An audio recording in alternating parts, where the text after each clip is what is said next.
Salutations, everyone. How's it going? Okay, actually, now that I see it in this screen, I think the light is helping us. My hair is still wet. Your hair is still wet. I was looking at the colors. I messed with some lighting right before we got things going, and I'm still deciding. So let me know. Can't decide, unfortunately. How's everybody doing? How's it going for everybody? I lost my chat window. What happened? Oh, it's right here. Why won't it switch to it? Ginger McKay. I guess I am a little bit strawberry, so maybe this other light is bringing some You are very highlight strawberry. out. So, how's it going, everybody? On this fine Tuesday evening, here we are. No need to speculate. The child has been down and sleeping soundly for a good while. It was actually Jordan. I'm going to blame Jordan because the clock struck 7 and she was nowhere to be found. And I was like, hello. She had totally forgotten. I lost track of time. I was trying to transcribe the interview that came out like 45 minutes before this freaking video, and we can't include it obviously because it'll get claimed, and so I'm like trying to type up the whole thing and eat at the same time, and yeah, it was crazy. So well, speaking of, disregard all of that. I didn't bring the monitor down. Oh goodness, we don't have the baby monitor. Will you go get it? Yes. Will you also get it. my Best Guyeth sweater because it's freezing down here? I don't know if that's clean. Or I might have. I have a green backup. Is that cool? That I know is clean. I guess. I hate It's that mine. one, but it's fine. You hate it. No, I'm sorry. my CSU one. Okay. Or just grab my jacket. No, that one has the same one. Oh, okay. Well, I don't have any clean clothes, guys. It's fine. Yes, I was on the news. I don't remember what day that was. I think it wasn't yesterday or the day before. It was last week. It was late last week. And the same guy who just interviewed Kevin, Jessi Weber or Weber, I'm not sure which one. I think it's Weber. He interviewed me when I did my first 8 Passengers interview on News Nation on Dan Abrams Live, and so he was actually the original one who interviewed me. So when I pulled up that interview, I was like, why does this guy look familiar? Oh, it's because he was the first guy that I talked to. So very nice guy, I will say, and he was like the most thorough, comparatively speaking. I feel like, especially the second time around, because I interviewed with Dan Abrams the second time around, and he was much more like to the point, but they also could have just, it also probably was dependent on how much time they had allotted for the segment. But the first one was live, the second one was not. The second one was pre-recorded. So anyways, yes, we will be talking about that interview. Have no fear. My hair is still wet, which is why it looks kind of fuzzy. Let's see. Okay, so also somebody, I don't know who you are, but bless your beautiful soul, somebody made a post about us in the H3 podcast subreddit, and I just wanted to shout out whoever that person was and say thank you, because what a beautiful thing for them to do. Also, go comment on it so we can get on H3. Okay, that's all I'm going to say about that. Anywho, welcome everyone. Also join the Discord if you haven't already. So here's the deal with the Adam Mormon Stories interview. Okay, so I finished work at 12 o'clock. No. 2. 1:30, 2-ish, 2 I think. And yeah, it was 2 o'clock. I immediately went into making the PowerPoint. So I worked from 2 until just now on this PowerPoint. So I tried to listen to Adam's interview in the background. Will you send it to me? Because you never did. The PowerPoint? Is it in Canva? It's in Canva. Okay. I tried to listen to Adam's story while doing that because I was kind of able to do that with Jessi's story a little bit. And there were too many damn names, too much complexity, too much shit going on. And so I could not focus. So I know Adam's interview is going to be one that I really need to like sit down and like concentrate just because of all the like, you know, the leadership and the authorities involved and like her involvement in the church and like all this shit. Like it is wild. So hella bonks. I am going to, McKay and I are going to sit down and watch it. It just won't be for a few days. So, and I've heard like just about every other trigger warning in the book. The only part that I got to was they were wrapping up talking about the Boy Scout lawsuit, which was just god awful. Welcome, Potato. My PowerPoint era continues. Somebody was like, girl, you got to get into Canva. And I will admit, Canva's PowerPoints are way more fun than regular PowerPoints. So I will say that. But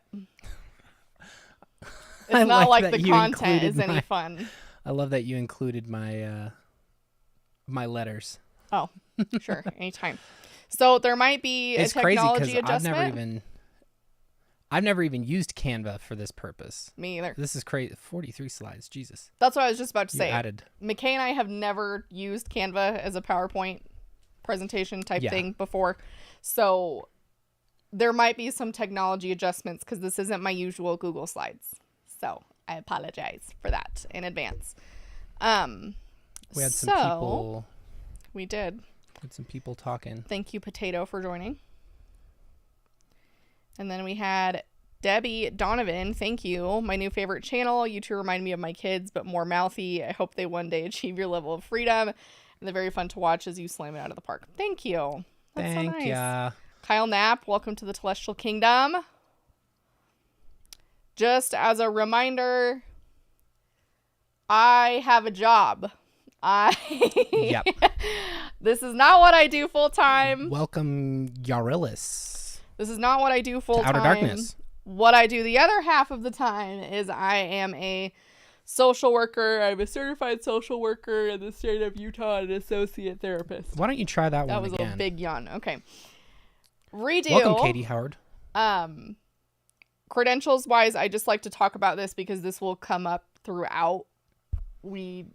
As we go about this. Do you want me on screen right now? Yeah, you can do that. Okay. Okay, so here's my little PowerPoint slide here. What I will point out is my role. So, as you will see down there at the bottom, my credentials. I have an MSW, which is a master's degree in social work, and then I am a CSW, which is a certified social worker in the state of Utah. And those are my credentials by actual title. I am an associate private practice therapist, which means that I am still under supervision and meet with my supervisor, bless her heart, once a week. Otherwise, I mostly operate independently beyond supervision in that sense, and I have my own caseload. I have my own clients. So that is my role. That is what I do. That is what I am offering to you. I am not, disclaimer, I am not a part of this case. I do not consult on this case. I do not give my professional opinion in this sense on this case. I am just a social worker and a YouTube commentator, and they happen to overlap in that way. So there you go. Just one moment. I see some speculation in the comments. What? That I did not bring you the warmth. I would just like you to clear that up. What? And exonerate me real quick. Oh, sorry. Please exonerate me. It's right here. I didn't put kazoo on here, but I'm fixing it. Don't McKay worry, will add kazoo.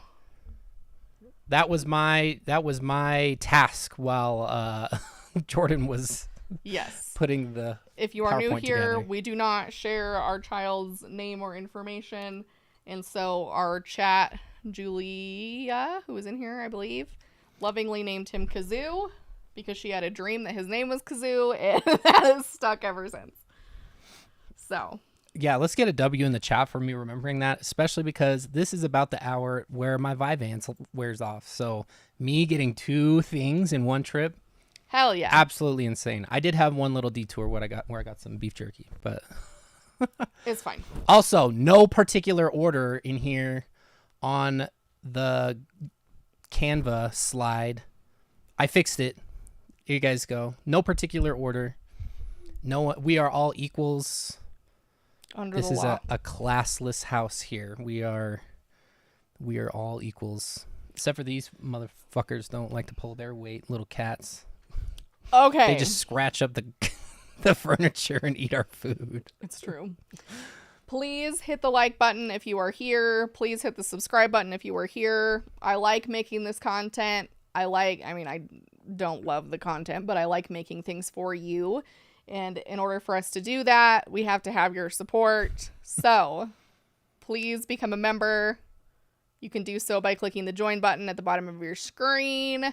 You can also join our Patreon, patreon.com/JordanMckay. And you can also make sure that you like and subscribe and comment on the video and share our video. So there you go. Shameless plug over. Let's get over. into it. There were like a billion comments on the last stream. You guys took so long. You guys took 25 minutes to get to it. Just the runtime was 4 hours. I don't know what to tell you. Oh, also, I will say I put timestamps on things after the fact.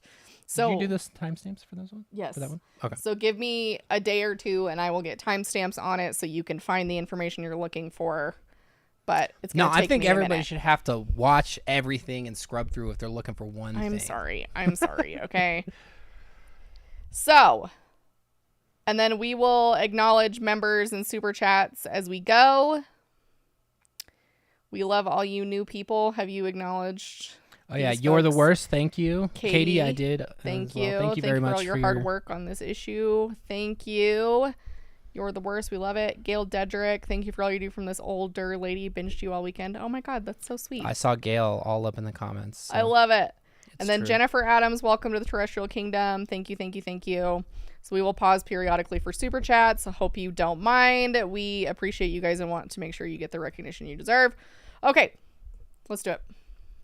Swag. Let's jump in this shit. Okay, first and foremost, for the benefit of our moderators. Welcome, Gail. Bless them. Bless them. Patricia D, welcome. We have moderators in here. They are lovely human beings. They do not get paid to do this. They do this of their own free will and volition. So please support them. So here are the chat rules that I will remind you of periodically along the way. Do not use the first names of the minor children. Please abbreviate them to the first initial only. For example, if you were talking about one of the children whose name starts with an R, you would just use the letter R. These children have absolutely zero privacy now more than ever. We know everyone knows what their names are, but we like to respect them in that way. Thank you. Use folks' preferred pronouns. We will be talking about somebody on this show who uses they, them pronouns. Everyone makes mistakes in remembering sometimes, but you have to make an effort. If you're a repeat offender or you make fun of pronouns, you will be muted. No, I'll just ban your ass. If I see it and you're being annoying, I'm just going to ban you. The mods can't ban you, but if all of a sudden you're gone, sorry, I saw ya. Okay. And then do not disparage or disrespect any of the victims, Sherry included. Otherwise, we will mute you or ban you.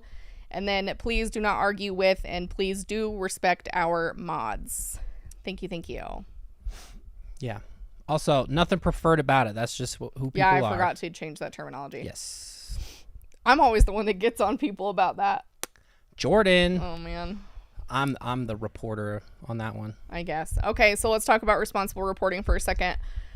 As information continues to come out, if you've been here before, we've talked about this before, you know it is critical that we are aware of what we are consuming and who we are consuming it from. Content creators like McKay and I have a responsibility to do everything that we can to obtain and report on accurate and reliable information. That said, we are human and make mistakes, so we try to issue corrections as needed. Okay? Sometimes it takes a minute to issue a correction. If we screw something up, if it's like absolutely imperative that we fix it, we'll do a community post or an announcement or I'll make a comment. But Yeah, we'll pin a comment or something like Other that. than that, you're probably not going to see us correct it right away until the following video. It's not that we're ignoring it. It's just we don't make content every day. So bear that in mind. And then my little fancy arrows here Bye, pointing to you something that's very important. Not everyone who covers this content deserves your hold on, views. let me move our faces. I know they might be beautiful, but there you go. So you can read it. Thank you. And thank you for all the newbies in the chat. I appreciate it. Not everyone who covers this content deserves your views, period. Remember, your views, your watch time, your money, all of those things matter, and who you give them to matter, okay? So don't give them to somebody who is spreading blatant misinformation about this case. Especially, like, there is one person that I have continued to run into on TikTok who is just spewing misinformation, her own personal speculation in the name of Views.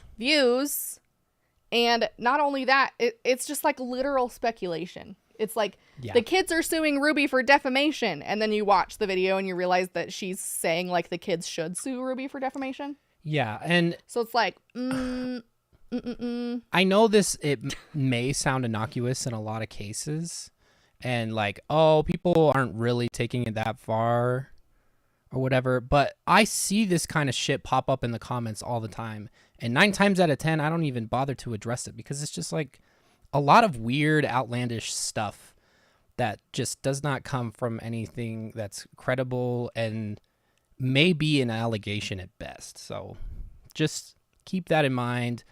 Words have power, and when we just start saying stuff, and even worse, we live in a day and age where information is so readily available that we don't even bother consuming the entirety of it. And maybe we caught a snippet at the beginning, and at the end they said something that was like, this is just my opinion, and we totally missed that. Yeah. It can be something that ends up spreading like crazy. So just something I wanted to add in there. That is very important. Other also things to note, Fundy Fridays and James Fundy Fridays in the chat. We love them. We welcome them. And then our mods, Miku's headphones, joining a little late, but she is here and we love that. So that is responsible reporting. Okay. I have my own opinions on this personally that I will keep to myself. But what I ask is that you be skeptical and be mindful of who you are giving your money to, because views are money in the world of YouTube. Yeah. So if you're supporting someone, make sure it's somebody who you want to be supporting. Okay, before we go to the next slide, I saw some super chats. Oh, Kate Cunningham. You just click the top right there. Had a little thing. Boom. Glued to the story due to similarities to my own childhood abuse. Had a Jodi weaseled his way into our fam and wreaked havoc till my brother ran at 12. Oh my gosh, I'm sorry to hear that. Thank you for being here. Thank you for your support. Mads, welcome to the Celestial Kingdom. Emma McGreal, as someone who's only consumed y'all's content, I've never seen the names. Keep it that way for those kids and for us chat. Important to acknowledge. Oh my gosh, that makes me so happy. Yeah. That you... We want to keep it that way. Yeah, we absolutely love that. Okay. Shall we move on? Any questions so far? Let's move on. Wow, look at that transition. Nice. Isn't it beautiful? Okay. So... Self-care time, girlies. Self-care time, girlies. As usual, you know me. I am a therapist, so of course I have to include a mental health check-in here. When we are consuming this information, it is important to remember to check in with ourselves. That means check your battery.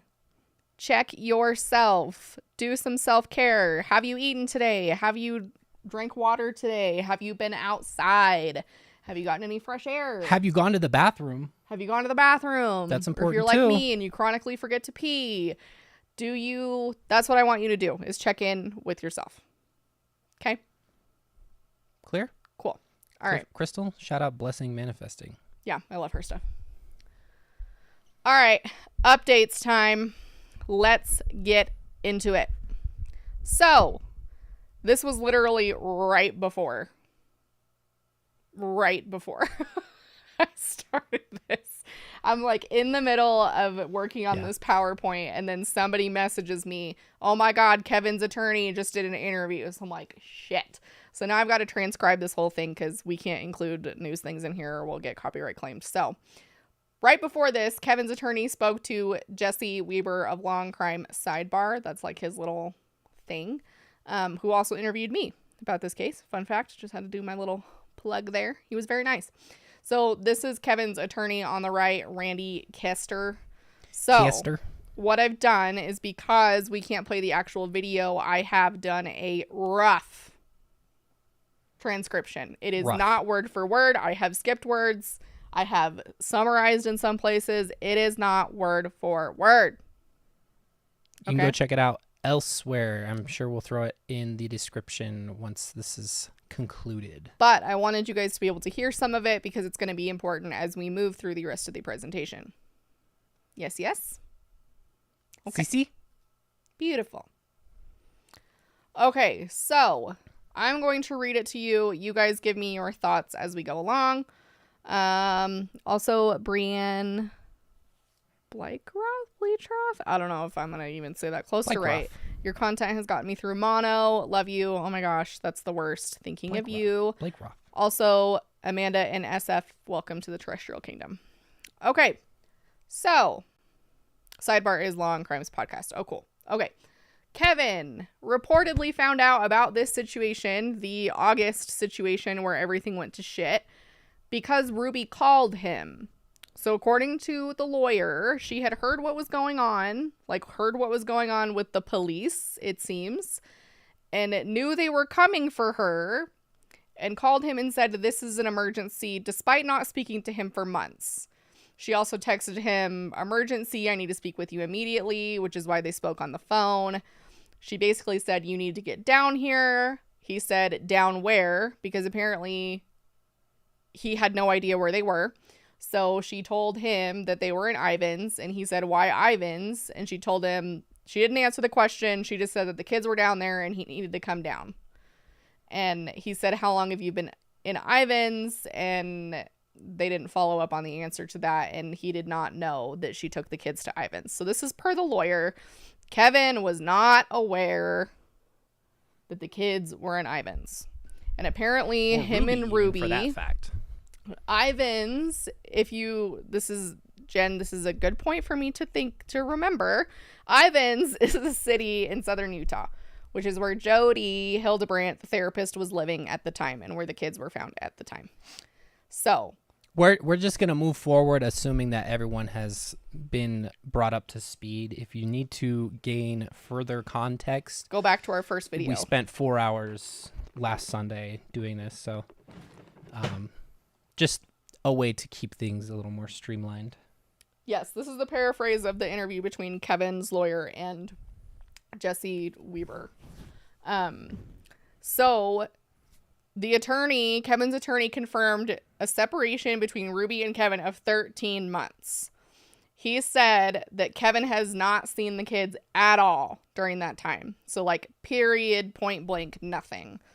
So Ruby apparently told Kevin it was better and they needed to work on their marriage to keep their family together. She also told him that when he wasn't in the house, everything was better off and that he wasn't supposed to communicate with the children. So basically, the attorney would not speculate as to why the separation was specifically. What he said very vaguely was there was a difference in opinion of family, parenting, and their own personal dynamic, was what he said.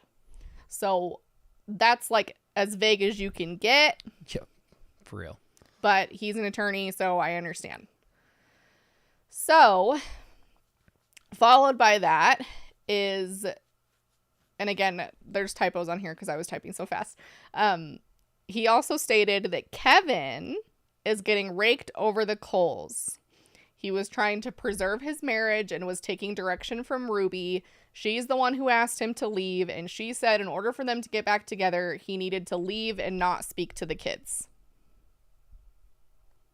So, put us back on the screen again. So I'm just curious of everyone's perspective because that's why you're all here, right? So Kevin's claim is that the reason he wasn't involved with the children was because Ruby told him, in order to save our marriage, you need to get out. Now, I'm not saying that I don't believe Kevin's lawyer. More specifically. But what does this mean? Like, is this okay to do this? Because I have my own opinions on this, and that's what I'm thinking. Marriage is no more important than the welfare and well-being of your kids. I agree. Yeah. Yeah. Well, I mean, let's remember who this advice was coming from. Exactly. A sham of a therapist. I think I've used much worse words to describe what she is, but a professional, absolutely not. Somehow was able to obtain a license through apparently subverting the entire system while holding her own beliefs in higher esteem than what she was supposed to be learning and practicing. But, yeah. Real talk. Okay. All right. Next slide for more information from good old Randy. Randy Kemp. So in regards to the abuse, Randy says that Kevin had nothing to indicate any suspicion of abuse, so there was basically no reason that Kevin would be uncomfortable leaving the children with Ruby. The attorney said that emotionally Ruby was controlling him because she knew how much he values their marriage and family. It was his desire to be back with the family and preserve the marriage, so he took this direction from her, and it was so much better off, and that they can salvage their marriage if you don't speak to them, and that she would reach out when needed. So, like, that was their agreement, is, like, we can salvage our marriage if you don't talk to the kids. Which, like... Or me. Couples therapist moment, separation sometimes is healthy for a couple. Separation can be successful in reuniting a healthy relationship, and it is possible, but in this situation it just seems 13 months of separation. Well, is it a healthy thing to have in a family where there's usually two parents and you're doing this out of the maybe not expectation, but the hope that the parents will be able to come back together, and that one parent just isn't allowed to speak to the children at all? Like, well, that's obviously there are single parent households who have no contact with another of the parents, but like, this is like a really strange dynamic in my unprofessional opinion. Yeah.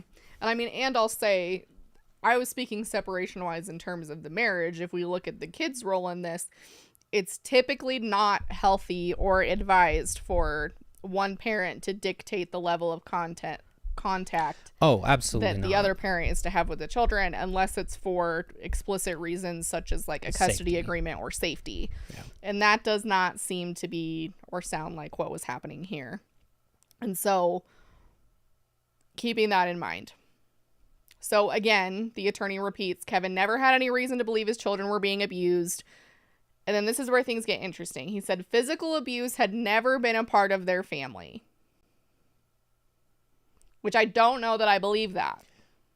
Where's the red siren? Allegedly. Allegedly. Like, I don't know if I'm fully on board with that yet. So then he completely sidelines into a lot of dynamics between Kevin and his wife changed when Jodi partnered with Ruby. And those are his words. Partnered with Ruby, which I thought was interesting.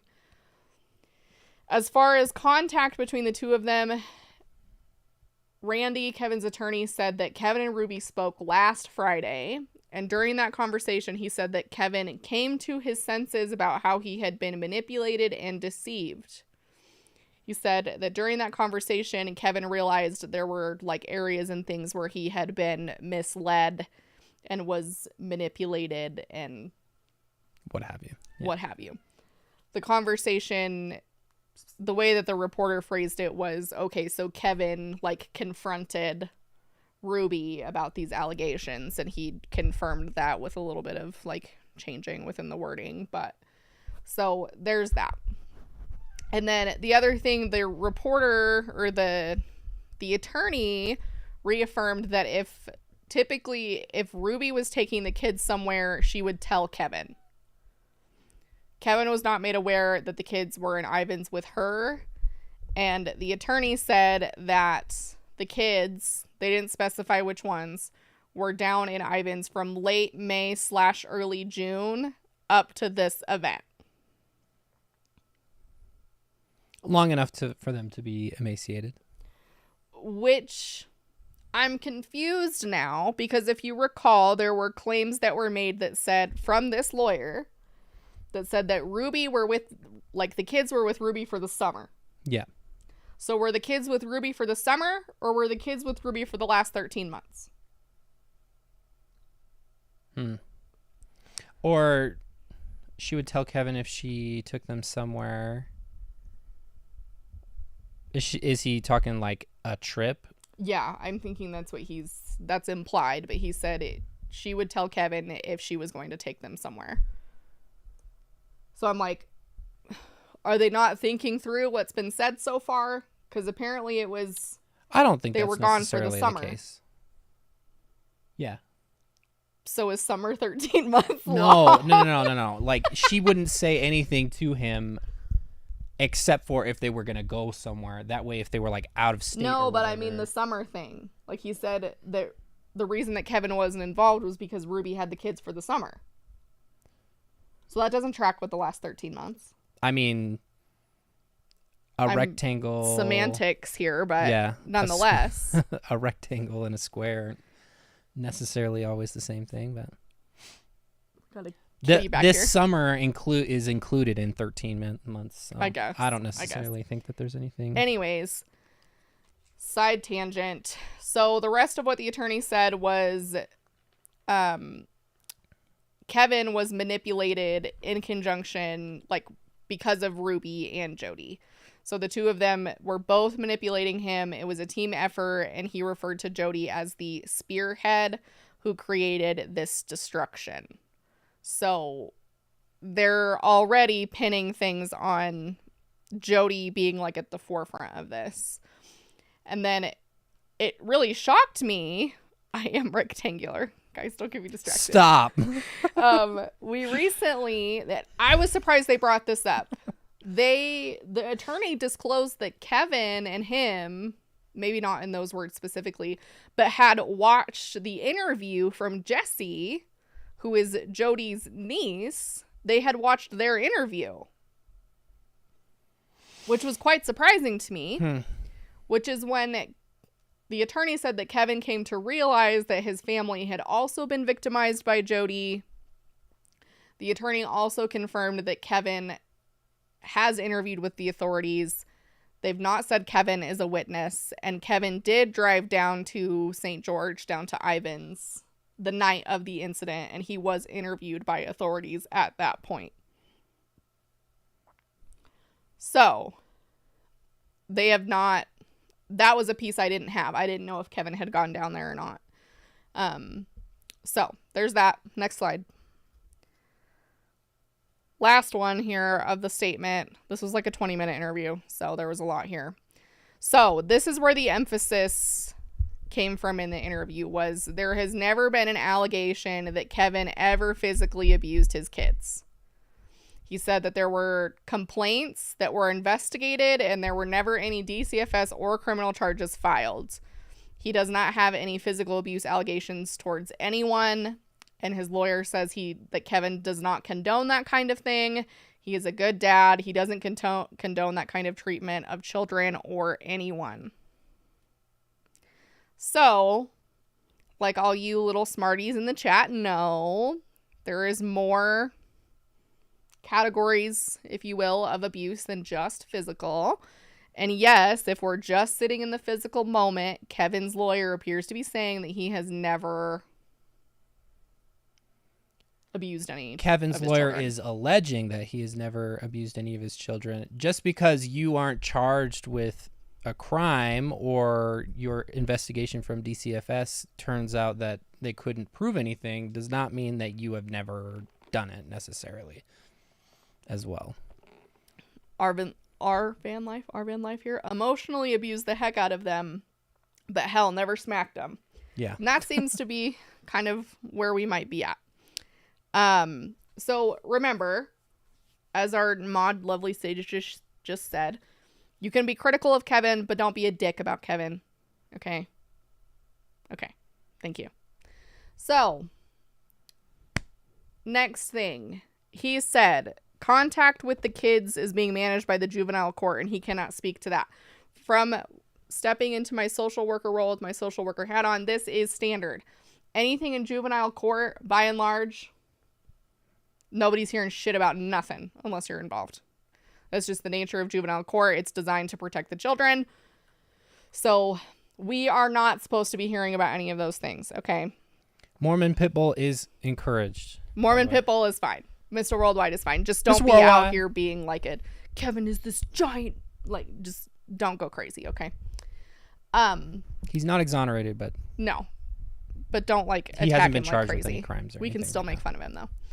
So the attorney does affirm that Kevin has had contact with his older two children, which would be Chad and Sherry. So this would be new information. We don't know. It sounds like the attorney is saying that they have spoken since the arrest, and he won't disclose those conversations, nor should he, because goddamn it, give them at least something. Yep. And then other note, financially, Kevin was apparently giving all his money to Ruby to support the family. He would take whatever he needed to support himself while he was separated from her, but he was still giving the rest of the money to Ruby and the family. And then an interesting note, we're going to have to talk about this. I want to come back to this. His attorney said that Kevin disconnected any involvement with Connections a year and a half ago, and that he hasn't had anything to do with 8 passengers for even longer than that.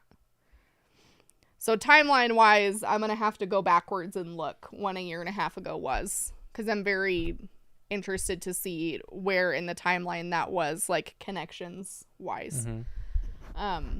So I found that interesting, and then being done with 8 passengers even longer than that, like, that's amazing. Love to hear it. So, again, when asked about the juvenile court proceedings, he said, I can't talk about it, but he did confirm, and we will go back to this. We will go back. We will return. We will return. The reporter, this is from the attorney, who snuck into the proceedings and reported that damaged the children and his family even more. It was despicable what they did. This is referring to the reporter, the Daily Mail reporter, it seems, who snuck into the court hearing and shared the information that was discussed allegedly during that time. And obviously he can't talk about it because he's made an agreement with the court to not talk about it, which is typically standard.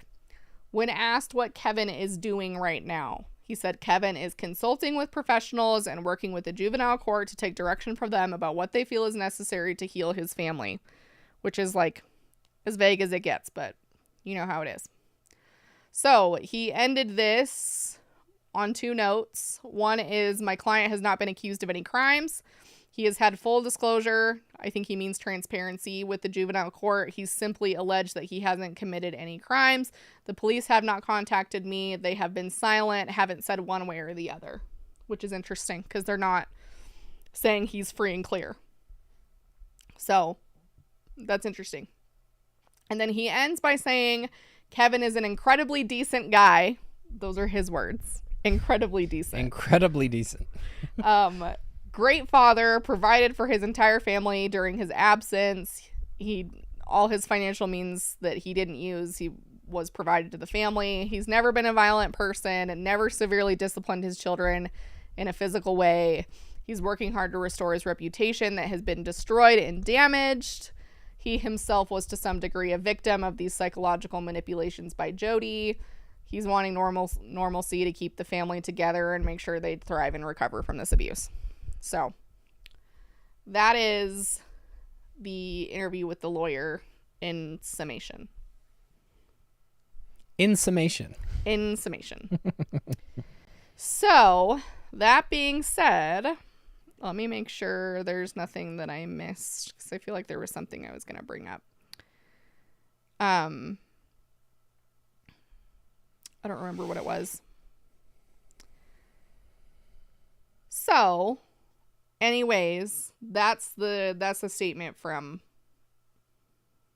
Randy Kester.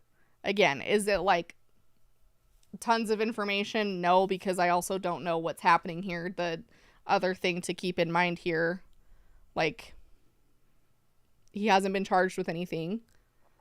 From what we've learned about Randy and what we learned on Natalie, the lawyer chick stream, is Randy is not a criminal defense attorney. Yep. Kevin has not been charged with any crimes. Right now, he doesn't need a defense attorney because he's not being accused of anything. Is he still under investigation? Are they still looking into this? If I'm wildly speculating, probably. If DCFS and the juvenile court hasn't made decisions, could it also be because there's loose ends that need to be figured out? They need to figure out what his role is before they free and clear him to potentially get custody of the kids. Totally yes, maybe. Like, there's lots of open things here. I don't think, despite what's being said right now, I don't think Kevin's necessarily off the hook. Of my own pure personal opinion and speculation. It's not so cut and dry. Which, you know, it's interesting that law enforcement, according to the attorney, has not said one way or the other. And maybe, you know, maybe that's a standard move. Would also see that being a real possibility, but not specifying one way or the other. Like, we're not looking in, like, we're not saying he is, we're not saying he isn't. So you Beetlejuiced Natalie. Oh my gosh, hi Natalie. I Beetlejuiced Natalie. That was crazy. Real quick, peeps that I might have missed. Jill J, been loving the content and great collabs, especially Natalie Lawyer Chick and Funny Fridays. Keep up the great work. Thank Shout you. out. Lydia Schewitz, grateful for you both. We're grateful for you. Then Mika's Rhetoric. Hi, I wanted to thank you for your continued and comprehensive coverage. Your credible sources and reliable information has really helped me keep track. Thank you so much. That is why we try to do this. We appreciate you. Did you include anything about this interview with Ruby's cousin? I think it was a law and crime interview. I did not. Okay, I want to address this. I watched it real quick. I don't know what any, like, bless her heart, I don't know what any of that had to do with any of this. Like, there was literally nothing. Like, she alleged that it might have been a generational thing, but even in that instance, it's kind of a generational thing with basically everybody in a lot of cases. Like, so there's that. I'm sorry. It just didn't really seem to pertain much to the topic at hand. So, well, I just don't. I think people were coming forward and scheduling interviews and things prior to Jessi's they were just trying interview with Mormon Stories, and then Jessi's interview came out, and they had a ton of information. You did. Oh my God, I didn't even realize that. You did.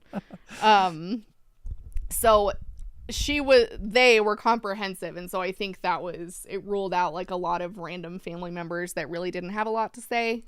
Yeah. Is my kind of thought on that, but yeah. So there you go. Oh yeah, I like this. The boy with the double X. My dad was horrifically abused and never so much as spanked us. Generational thing. Ain't an excuse. It has always been possible to break the cycle. Yeah, exactly. Agreed. Doesn't necessarily mean anything. Agreed. Okay, so next, are we ready to move forward? Yes. We got the next slide, y'all. I'm leaning into this side of the thing. I say y'all all the time, and I'm not. This Southern, hearing was like. This hearing was I bonkers. have never in my life, okay, I want you to understand, never in my life have I ever been so embarrassed to be a fucking citizen of the internet. Like, it was the most chaotic and ridiculous thing that I'd ever seen. I was like, oh, whatever, maybe I'll try to log in or whatever. And a half an hour before, the WebEx meeting was already full. So I was like, I'll see if I can call in, because then it's not like you're really participating or whatever. So I just stayed on that. And I was watching the Law and Crime stream, and holy shit, just people on atrocious behavior, YouTubers in there streaming. And it was just like, turn your fucking camera off for one. Mute your goddamn mic for two. It's like not that tough. And this is a courtroom. This is not just like, you know, your weekend meetup with your friends who live too far from you to see each other. Like, it was just crazy. I can't. It was so bad. It was bad. It was the most disastrous thing. And you feel bad because there are these poor government people who have never dealt with a case probably of this magnitude of an influencer where there's thousands of people in hopping southern on the call. Utah. Yeah, the last time anything that big was happening was probably Warren. But God, there's got to be some person under the age of 85 in that courthouse that could have said, hey, there's probably like a mute everyone button. Like, hello? Like, just mute everybody. Oh my God, yeah. There were people barking. There were people saying like weird words. Oh, it yeah. was so like, I heard one stupid. that would get you taken down on YouTube. Which was probably good that Law and Crime had already been. Not the same. That's Park City, though. Park City's rich. Oh, yeah. I'm talking. Yeah, Washington County. Washington County ain't Park City rich. That's for sure. I'm chewing, so keep going. Oh. But yeah, it was the most ridiculous thing. This was their first hearing. So it was on September 8th. It was just really quick. It was delayed like an hour. Both Ruby and Jodi are still denied bail until the next hearing, which is September 21st. Now, there wasn't like a lot of talking or anything like that. They basically just acknowledged. Did they even read the charges? I can't remember.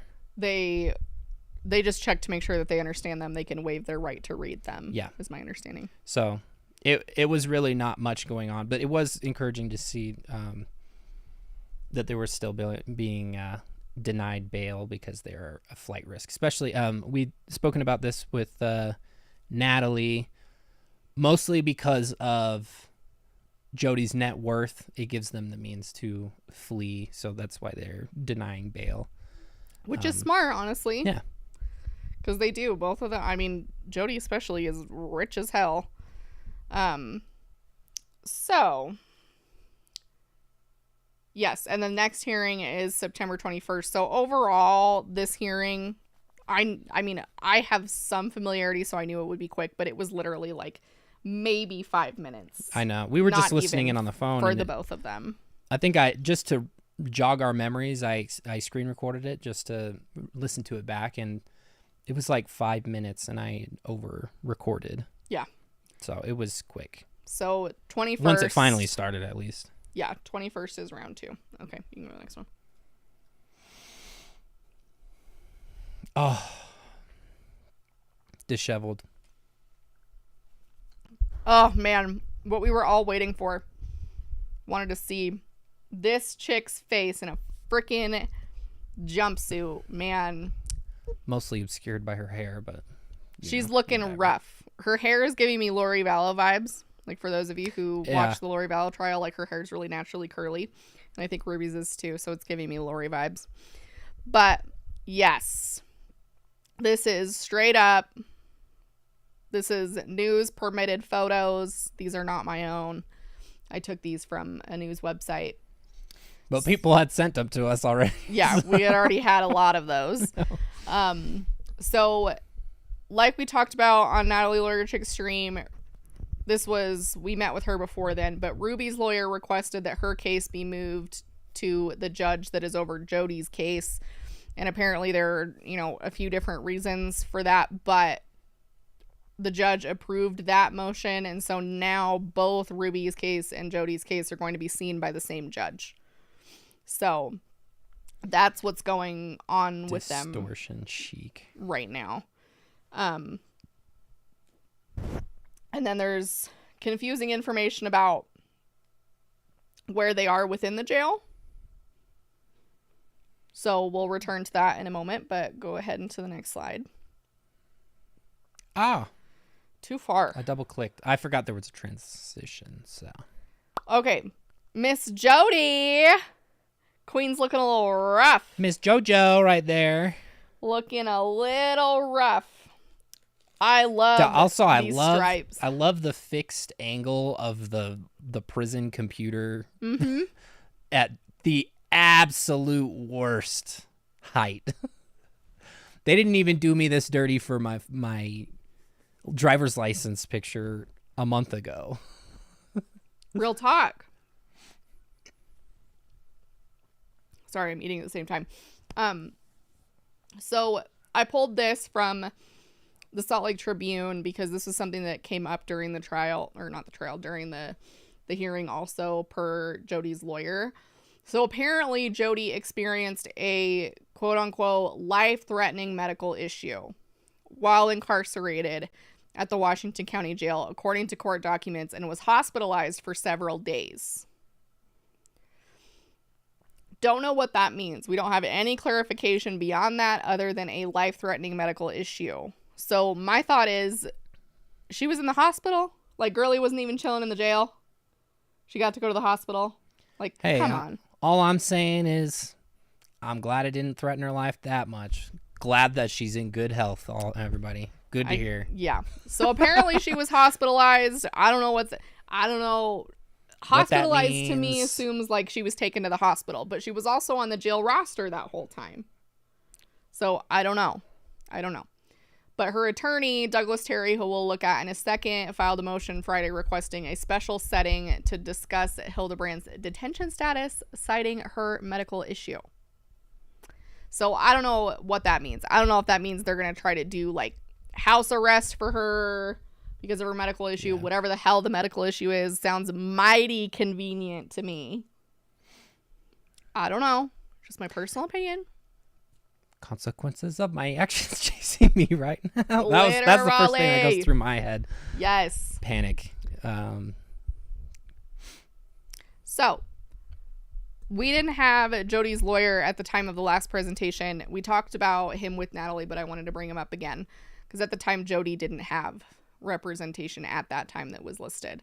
Now she has Douglas Terry, which, how did you describe him initially? I said he looks like a Tim Burton villain. He looks pretty frightening, not gonna lie. He looks serious. I won't say frightening. Tim Burton characters are like a total typecast, but I mean, he's like intense. Like if he looks intense. He looks like a criminal the guy attorney who would be defending you against the death penalty. Like, so if anybody was gonna get her out of this, it'd be this guy. As I'm choking. So we talked about this on Natalie's stream, but this guy is legit. He's an actual criminal defense attorney in St. George, which is down where Jodi is.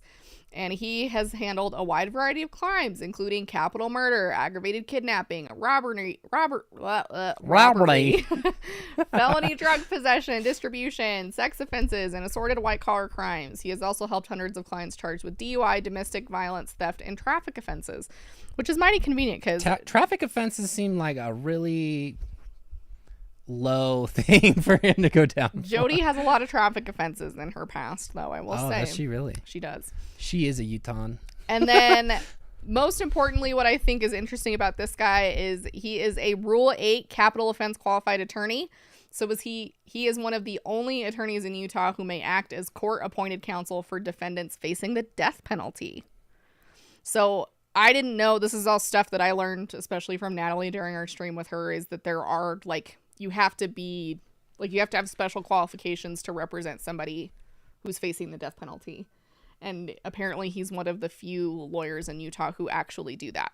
Is this a death penalty case? Absolutely not. Unless we see more charges and something changes. But I think it shows the gravity of who Jodi has picked. Like, she's not. She knows she's in deep shit. She knows she's in deep She shit, and needs she ain't real messing around. defense. And that's why this bottom here. Would you like to read the bottom? Hold on. Let me just interject real quick with this super chat from Jasmine. Jasmine, licensed attorney in Pennsylvania. If an inmate is transferred for medical needs, they are still listed as an inmate because they are still in the jail's custody, just temporarily elsewhere. Ooh. Thank you for the insight. Thank you, Jasmine. That's helpful. So even if there wasn't like an infirmary that she was being held in, she could be at the hospital, but handcuffed to the bed. Interesting. And Okay. or something. She's not allowed to just pleasant. roam. Anyway, also Emma with the super chat. There's an article today from Kevin's sister-in-law's backed up a lot of his story. We'll come back to that. I got you. We'll come back to that. Thank you. Worry. Okay. Sorry, Jamie, for the Utahns. I lived in Utah for a number of years, and let me tell you, I have never feared for my life in such a grave manner. Same. So, sorry. Okay, I'm going to move this so we can read the whole thing. Okay. Remember, and I talked about this last presentation, do not dox or harass defense attorneys. Everyone deserves proper representation and qualified representation. And if Jodi has a solid defense, it lowers the chances of issues down the line. It lowers the chance of her trying to appeal her conviction and lessens the chance of all of those things. And so we want a solid case. We want a solid defense attorney because that basically prevents this from having to go anywhere in the future. And so even though it can feel counterintuitive, like, this is actually a good thing. And the state prosecutor also isn't messing around. He's the one that did the Warren Jeffs case. So we know he's a badass too. And so badass meets badass in this situation, it seems.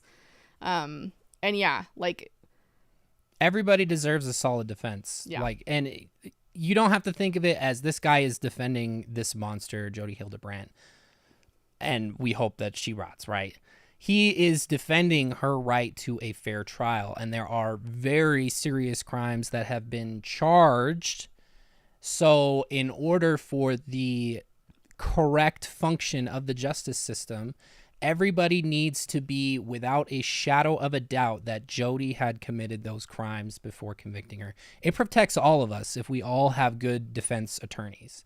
Like, if we're accused of a crime that we didn't do, and it's a heinous crime, and everybody attacks your defense lawyer so much that they don't even want to work for you, and then you end up having to go with some other guy who's just willing to take anything and maybe isn't as well experienced or what have you, then it just undermines what we, the people, have as our protection against an otherwise really corrupt system and broken, I guess we'll say. yes, agree. Hard agree. All right, are we good? That's Jodi's lawyer. We'll go on to the next one. I want to make sure we get these in transitions included because they're so they look cute, good right? compared to the zero transitions that we had before. Yes. So, speaking of responsible reporting, yes, let's talk about this. We're coming back around to some of those things we mentioned earlier. So this is the thing that, like, broke the 8 passengers internet for a minute. So last week, Ruby's custody hearing was on a Thursday. And then the court hearing that we just talked about was the following day. Juvenile court hearings generally are not things that get shared, generally speaking. Like, usually a reporter's not going to go to juvenile court. So they're more stringent about what that can look like, especially for the privacy of children. And so just keep that in mind. So YouTuber mom Ruby Franke appears in court and turns on her children, making outrageous claims about their behavior and accusing them of sexual abuse. Scroll to the next slide, please. This headline is from none other than the Daily Mail, okay, which is a tabloid. So I came across this post on Reddit the other day in 8 Passenger Snark. Shout out to 8421 Reddit user for dropping this info. In summary, and we'll talk about what came out about this Daily Mail article in a second. Okay, we'll wheel back around. But child shelter hearings generally do not allow media recordings, and usually whatever is maintained within are private and can't be, because you can access some court documents online, right? Like I could pull up the probable cause affidavit in Utah for Jodi and Ruby right now and get all that information. But custody hearings typically and juvenile court stuff is usually not shared with the public. So if someone present at the hearing shared information with this author of this article, it's not possible to confirm publicly if that information is accurate. 100% agree. But that didn't stop Daily Mail from publishing the article, right? They still published it anyway. Now, the interesting thing that I brought this up that I didn't know, that I'm glad this person brought up, was that the author of this article used to write for the National Enquirer. Oh. Which, like, in terms of reliability is, like, worse, I feel like. Yeah. Personally. Way worse. That is like tabloid. You look up tabloid on Wikipedia, it's probably one of the first ones that is named in the article. So apparently this writer has a history of screwing things up. And this dates back to when the Elizabeth Smart kidnapping case was happening. And so there was some sketchy behavior apparently that was happening. Details were published that probably shouldn't have been published. And the details that were shared were contested by Elizabeth Smart's family, and they were later determined to be false.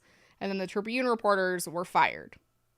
And the Enquirer retracted the story. And then the Smart family sued and reached an undisclosed settlement with the Enquirer. And then the editor of the Tribune stepped down. So this is just like chaos and mess for this writer to be involved in. So it doesn't exactly bode well for this person. Not saying that they can't write an accurate article with accurate statements, because I'm sure they can.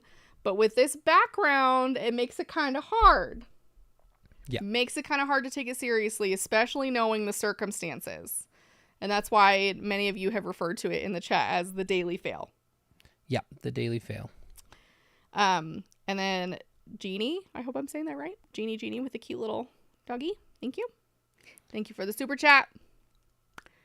So, and as we know from this, Kevin's attorney called out the reporter saying that somebody snuck into the hearing and they weren't allowed to do so, and it was disgusting. So, yep, we know where that is. And up to this point, there has been no other reputable news agency that has reported on this, because that's for a mother freaking reason. Like, nobody wants to touch something from the Daily Mail with a 10-foot pole. Just look at what is, who is reporting on it. I mean, this is just, we come back to media literacy all the time. A guy who was not supposed to be there publishes story with information that is unverifiable, salacious beyond all belief. I'm not even going to say what he alleges that Ruby said. And they get ad revenue, they get clicks and all this stuff, and he gets paid. So you have to think about that. Secondly, if, let's say what he was saying was true, and this is what Ruby had accused the children of. We're talking about Ruby, who was like completely under Jodi's spell. Like, who's to say that this is even close to the truth? And why would there not be a shred of verifiable evidence for what she had to say? Over 20 kids that had experiences with her children. I think maybe at least one of them would have come forth by now saying, corroborating this claim, but there's nothing. So, and she knew about these kids. Why would she just not say who these kids were? Like, come on. Also, have you ever met a 3-year-old? I talk with a 3-year-old on a daily basis. There's no way that a child of 3 years is seeking out pornography to view. Like, that is the most ridiculous thing I've ever heard.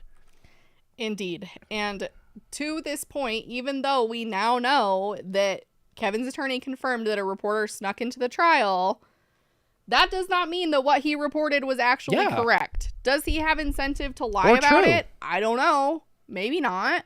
But also, I'm not inclined to believe it 100% either. Does something like that related to Ruby surprise me? No, absolutely not. But again, we don't know what was happening in there, and literally no one, not even the attorney, is allowed to talk about it. So I'm not inclined to believe this article 100%, even if it's verified that this person did make it into the courtroom. So there's that. That being said, next slide, we will talk about what's in there. But I'm telling you, again, this is unsubstantiated information. Even though we know that somebody was in that room, doesn't mean any of this is actually accurate. I will tell you what was written in the article, but again, this isn't credible, necessarily, information. So what we do know that tracks with this process here is there was a shelter hearing that was held for the minor children.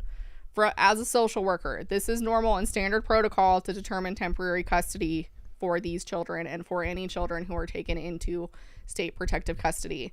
A shelter hearing is to figure out for the short term where they're going to be and what that's going to look like and what's best for the kids.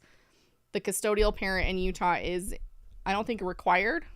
I don't remember for sure. Somebody who knows will have to correct me. It's either, but is at least encouraged to attend the hearing, even if they are in jail. So Ruby reportedly attended from jail and apparently cried the whole time. Again, remember where we're getting this information from. Kevin and his attorney were also present. That's information that we can confirm. Kevin and his attorney were both there. He confirmed that there were photos taken of them going into the building, period. And then, according to this article, at another table were the state attorneys and what appear to be Frankie's two oldest daughters, appearing to be accompanied by an attorney as well. Again, I don't know who the hell the two oldest daughters are, because the oldest children aren't the daughters. So I don't know if if they're reporting that the two older daughters within the minor children. Again, I'm going to be scrutinizing of this because I don't necessarily believe it. Okay, next one. So, here's a picture of Kevin from the hearing. Got facial hair, interestingly. So, here's where the bonkers things that Ruby starts to claim, okay? Remember, this is Daily Mail, unsubstantiated. Ruby claims that one of her children started looking at explicit online sexual content at 3 years old. Like McKay said earlier, we have a 3-year-old. It's just not possible. It makes no sense. It just makes no sense. And I am very proud of that 3-year-old, and I say he is really advanced, and is the most outlandish thing that I could ever conceive. Yeah. I just can't even begin to come up with where that would come from. And so she also said that this child has been essaying a younger sibling for years, and then adding that eventually the two of them began to do it to other children. She also claimed her two children played a quote-unquote patting game with each other. Didn't go into further detail. Frankie said that in May, her child confessed to essaying 20 people, including cousins and neighbors. Again, these are all the things that Ruby is reportedly saying. As per this article. Not very credible person. And because of that, sorry. What was I trying to do? Oh, this is what I'm trying to do. I'm just trying to. Okay. As part of this, again, standard protocol in this situation, if there were allegations of this, usually like law enforcement, judge, social workers in this case are going to go, okay, if that is potentially going on, then the child who might be engaging in that behavior needs to be placed in a home with no other children. Which, in my opinion, this is super fucked up, because I question the truth of this. I don't question if Ruby would say wild shit like this, because I don't question anything she says anymore. If this is actually the case, and if it's a complete lie, which I think it is, then this is really screwed up, because what she's done now is completely isolated whoever this child is. And remember, we don't know which child this is. Yeah, there was no specificity. So, no confirmed. And so it makes me even more mad, because now this poor child, whoever this poor child is now going to be isolated from their siblings even more. Because Ruby potentially made an unsubstantiated claim. Which could be viewed as, you know, I'm punishing a kid. You know, in the way that I know how. Yeah. Or I believe this information because it was fed to me by somebody else. So just keep that in mind. Okay, next one. Also, just something about these hearings in regard to the children. Like, we've been to anybody who has been saying family vloggers are exploiting their children or whatever. If you hear them like trying to find information on the specifics of anything, do not ever pay attention to anything they have to say ever again. I am a firm believer that anything that goes on in this should not be released to the public. I don't want to know where these kids went. I don't want to know any of that. I just hope that they are able to have a better life than they've had in the past. I don't even know how long, because that's exactly what we were wanting from the beginning, was these kids to not have to be doing work for their parents and putting their lives on display only to fall into a tragedy such as this one that could have resulted in much worse. So anyway, let's go. Agreed. Okay, and this is where the Daily Mail article gets even more wild for me, that I'm like majorly weirded out by.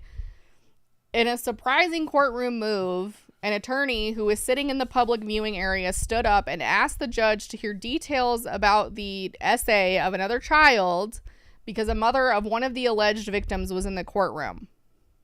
What? This is unprecedented. This is not normal behavior. This is not good lawyer behavior. Like, I feel like any lawyer I know that's worth their salt would look at this and be like, what the fuck? Are you actually a lawyer? Because yeah. Time and place.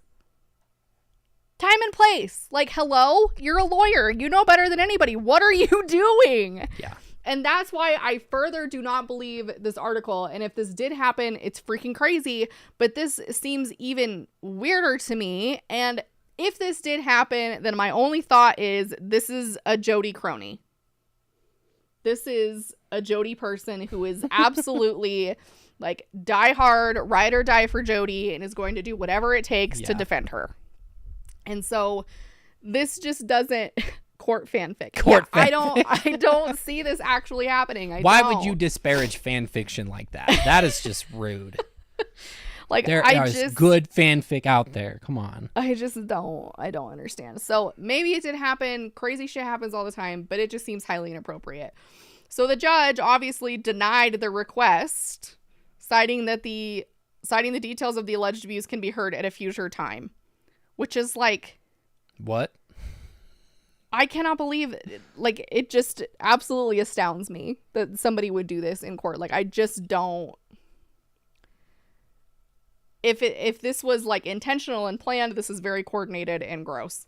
This is more coordinated than Jodi could. Maybe, but she has like really diehard cult followers. And I wouldn't that is true. Doubt it, I guess.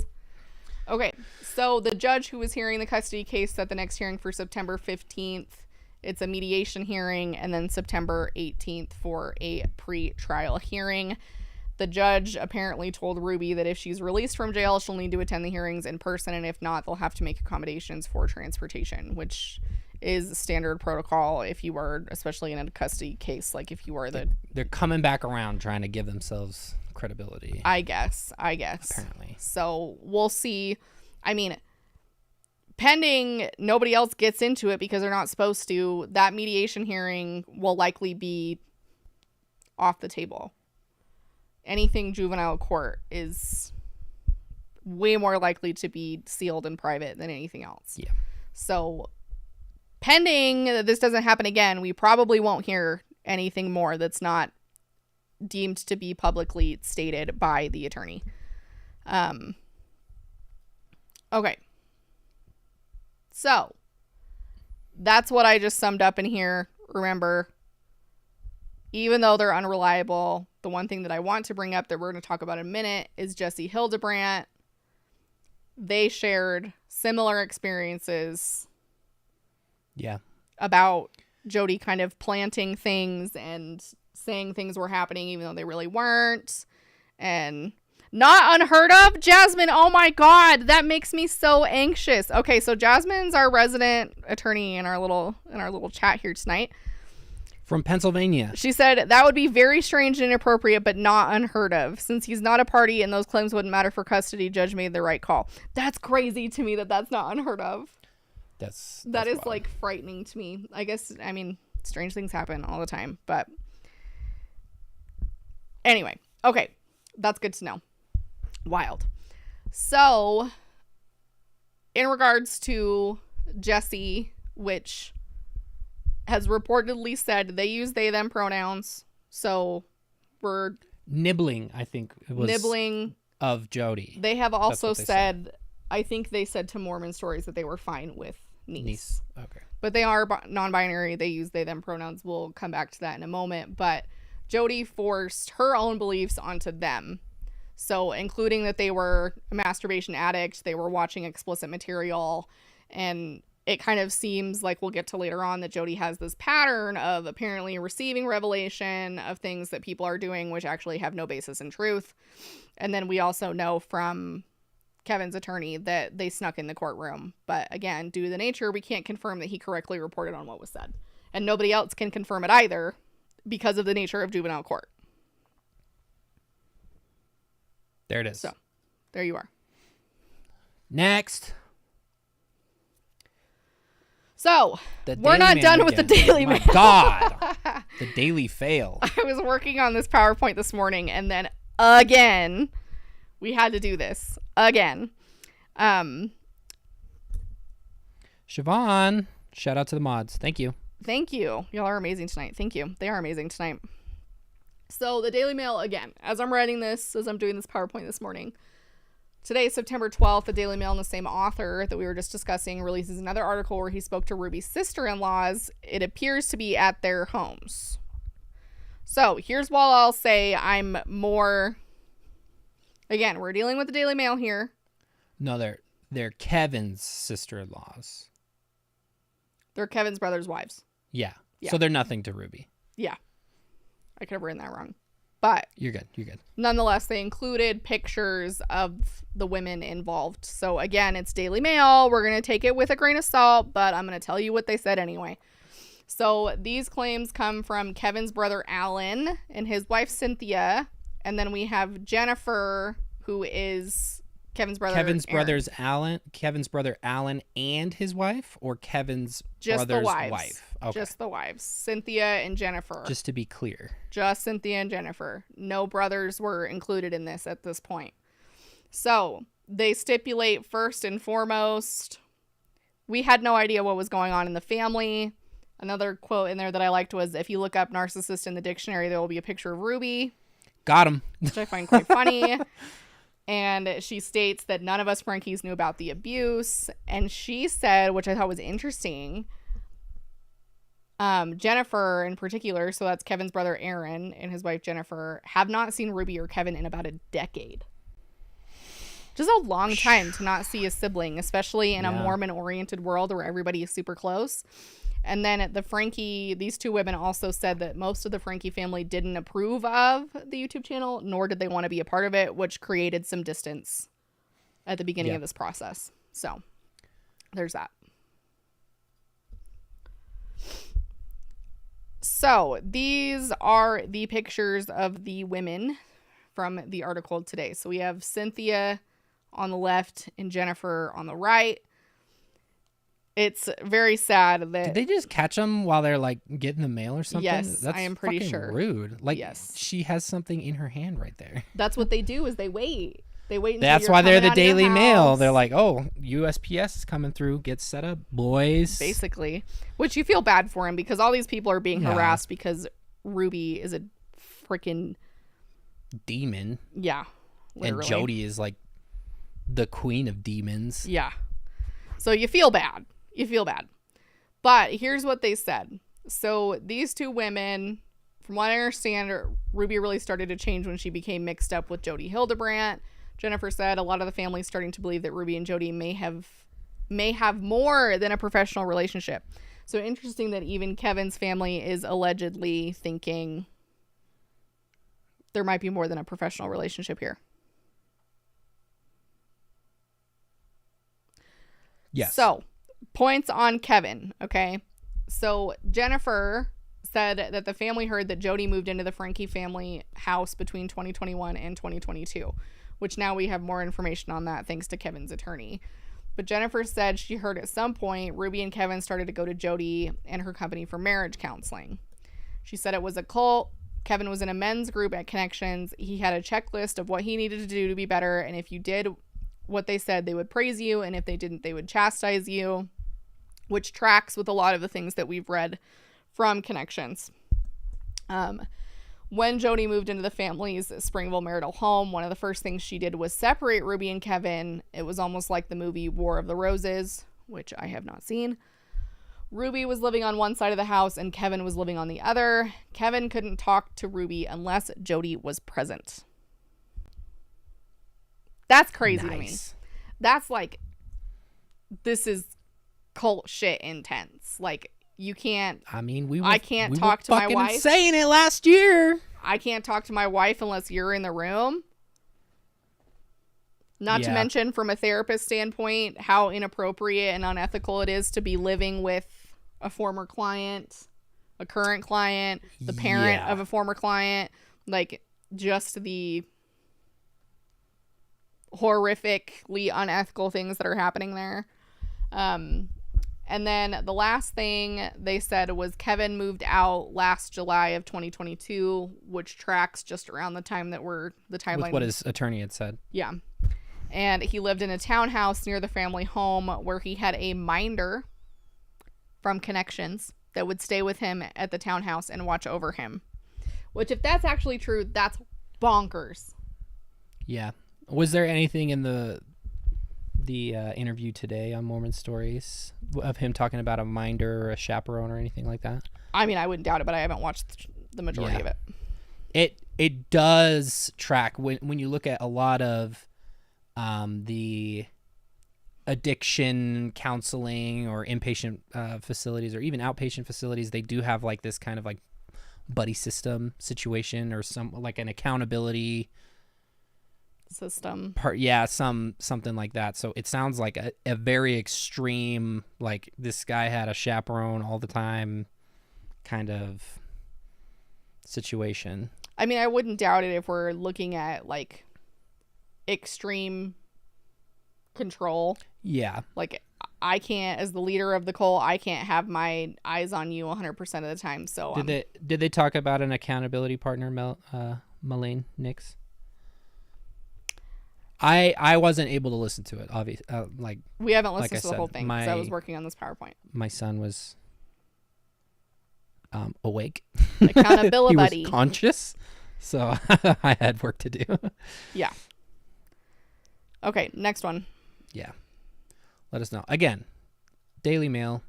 This is what they said, what the Daily Mail said that they had said about their brother-in-law. Okay, so back to Jennifer, Kevin's brother's wife. She said that Ruby and Kevin's oldest child, Sherry, came to her and said she wasn't allowed to speak to her father. Sherry told us that Kevin was kicked out last July. At the time, we never knew about Jodi and the influence she would have on the family. At the time, Sherry told us, my dad won't talk to me. He wouldn't take phone calls, answer emails, etc. She continued telling Jennifer, my dad thinks he's a horrible person. They, as in Ruby and Jodi, have him brainwashed, believing he is a bad person. Sherry tried contacting her father after he moved out, but he blocked everyone on social media, his cell phone and email. Jennifer says, I feel bad for Kevin. He's like almost brainwashed. I feel sorry for him. I've known Kevin since he was 11 years old. He's a good guy. Ruby and Jodi brainwashed him into moving out and abandoning his family. After Ruby was arrested, my husband called Kevin and told him if he needed anything to let him know. Kevin responded by saying, gaslighting is real. This is messed up. I don't know if that's the full extent of the conversation. In some ways, I think Kevin, to an extent, is also a victim. He was always the more nurturing one in the relationship, which I believe. I keep asking myself, why didn't Kevin go back for his children? I have to believe none of us know the entire story. Which is fair. Which I mean, there's a lot of this that I agree with. Obviously, there's giant missing pieces here that we don't have. But two, we have to recognize the double-sided nature of this, in that somebody can be abusing someone and also have been abused, or somebody can be a victim and also be an enabler. Like, there are two sides of this coin. So has Kevin potentially made some shit parenting decisions? I think that's a real possibility. Yeah. Has he made the gravity of Ruby's? Yeah, definitely I don't think so. Yeah. I mean, there are clips in old videos and him defending behavior that is otherwise considered to be abusive. And somebody just pointed out in the chat, which is a good point, Kevin has talked about in the past how he had mental health issues. So I remember him talking about how, I think it was Mother's Day, that Ruby had to drive him to the hospital because he was suicidal. Oh, yeah. So then you have somebody like Jodi enter the scene, who we will later discuss how Jodi believes that mental illness is sin. Fucking demon. You have Jodi potentially peddling all this shit at Ruby and Kevin, which is just going to make Kevin feel worse. And so is he in some aspects of this also a victim? I don't think I would say no at this point. Yeah. I think in some aspects he is. Does it justify the fact that he stepped out and away and hasn't been involved? No, because that still stands. But we have to look at what the circumstances are, because if, you know, the more I learn kind of just on the surface about what I've been hearing about Adam and things today, I mean, it sounds like Jodi has a massively well-tuned ability to manipulate people to get them to do what she wants them to do, even if it's not in their best interest. So, and from what we've seen, from my opinion over the years, yes, Kevin's involved in the parenting decisions, but it always came across to me, ironically, that Ruby wore the pants in the relationship. And Kevin's involvement in decisions seemed pretty... Yeah. Like, Ruby was and he would just be the agree and enforce, in my opinion. So, keep that in mind. We don't know the full story. He can still have been negatively impacted by this. So, now, let's go into the next piece of this, which is, since we last saw you, since we last talked, Jessi, who is a family member of Jodi's, went on Mormon Stories podcast and very bravely told their story, which is absolutely wild. So what I've done is I've constructed some clips that I want to watch. I could have transcribed some of this, but I think it's important that you hear it from them for some of this. So this is just kind of I like the clips more anyway. This is a teaser. Gives you a break. It's true. And this is just kind of, I hate to say like a teaser, but this is kind of where we're starting. And then if you can, remember to use they, them pronouns in the chat.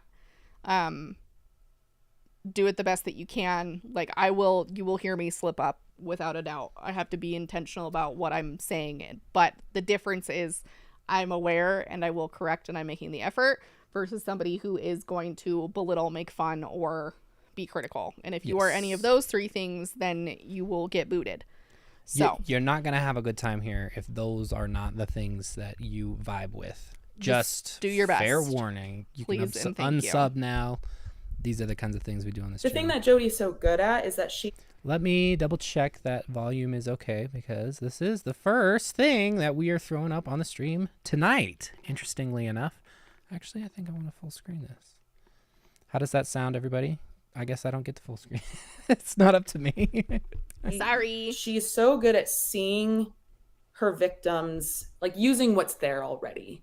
So she saw me as an angry teenager, and so she's like, I could use this. Like, Oh, you're angry because you're evil. You're sad because you have so much sin inside of you. Oh, you've kissed girls? Oh my God, you are just Satan himself. Like, I don't say this hyperbolically. Like, she genuinely believed, literally believed that Satan was working through me.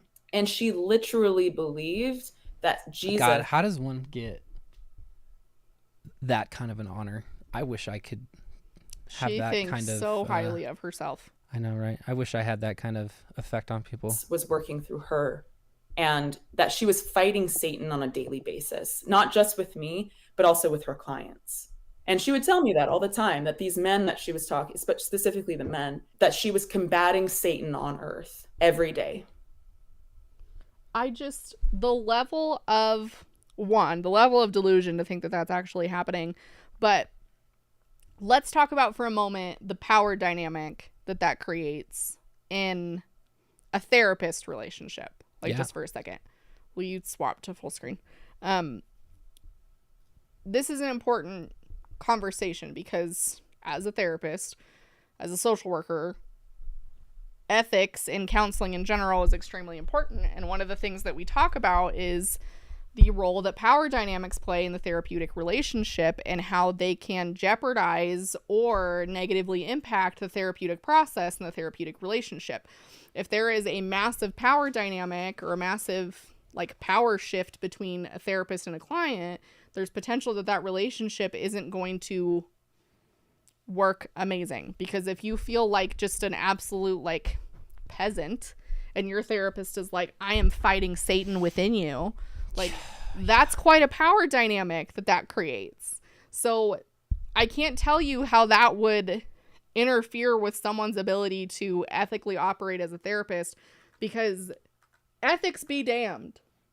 Right. I am operating because I have Jesus within me, and I am fighting Satan and my clients every single day, and so I can do no wrong. I am the way, the truth, and the life. I answer to me and to me only. I don't give a fuck about a licensing board. I am God's emissary to banish the devil working through men and people alike and the evil that they're committing, or so he's told me.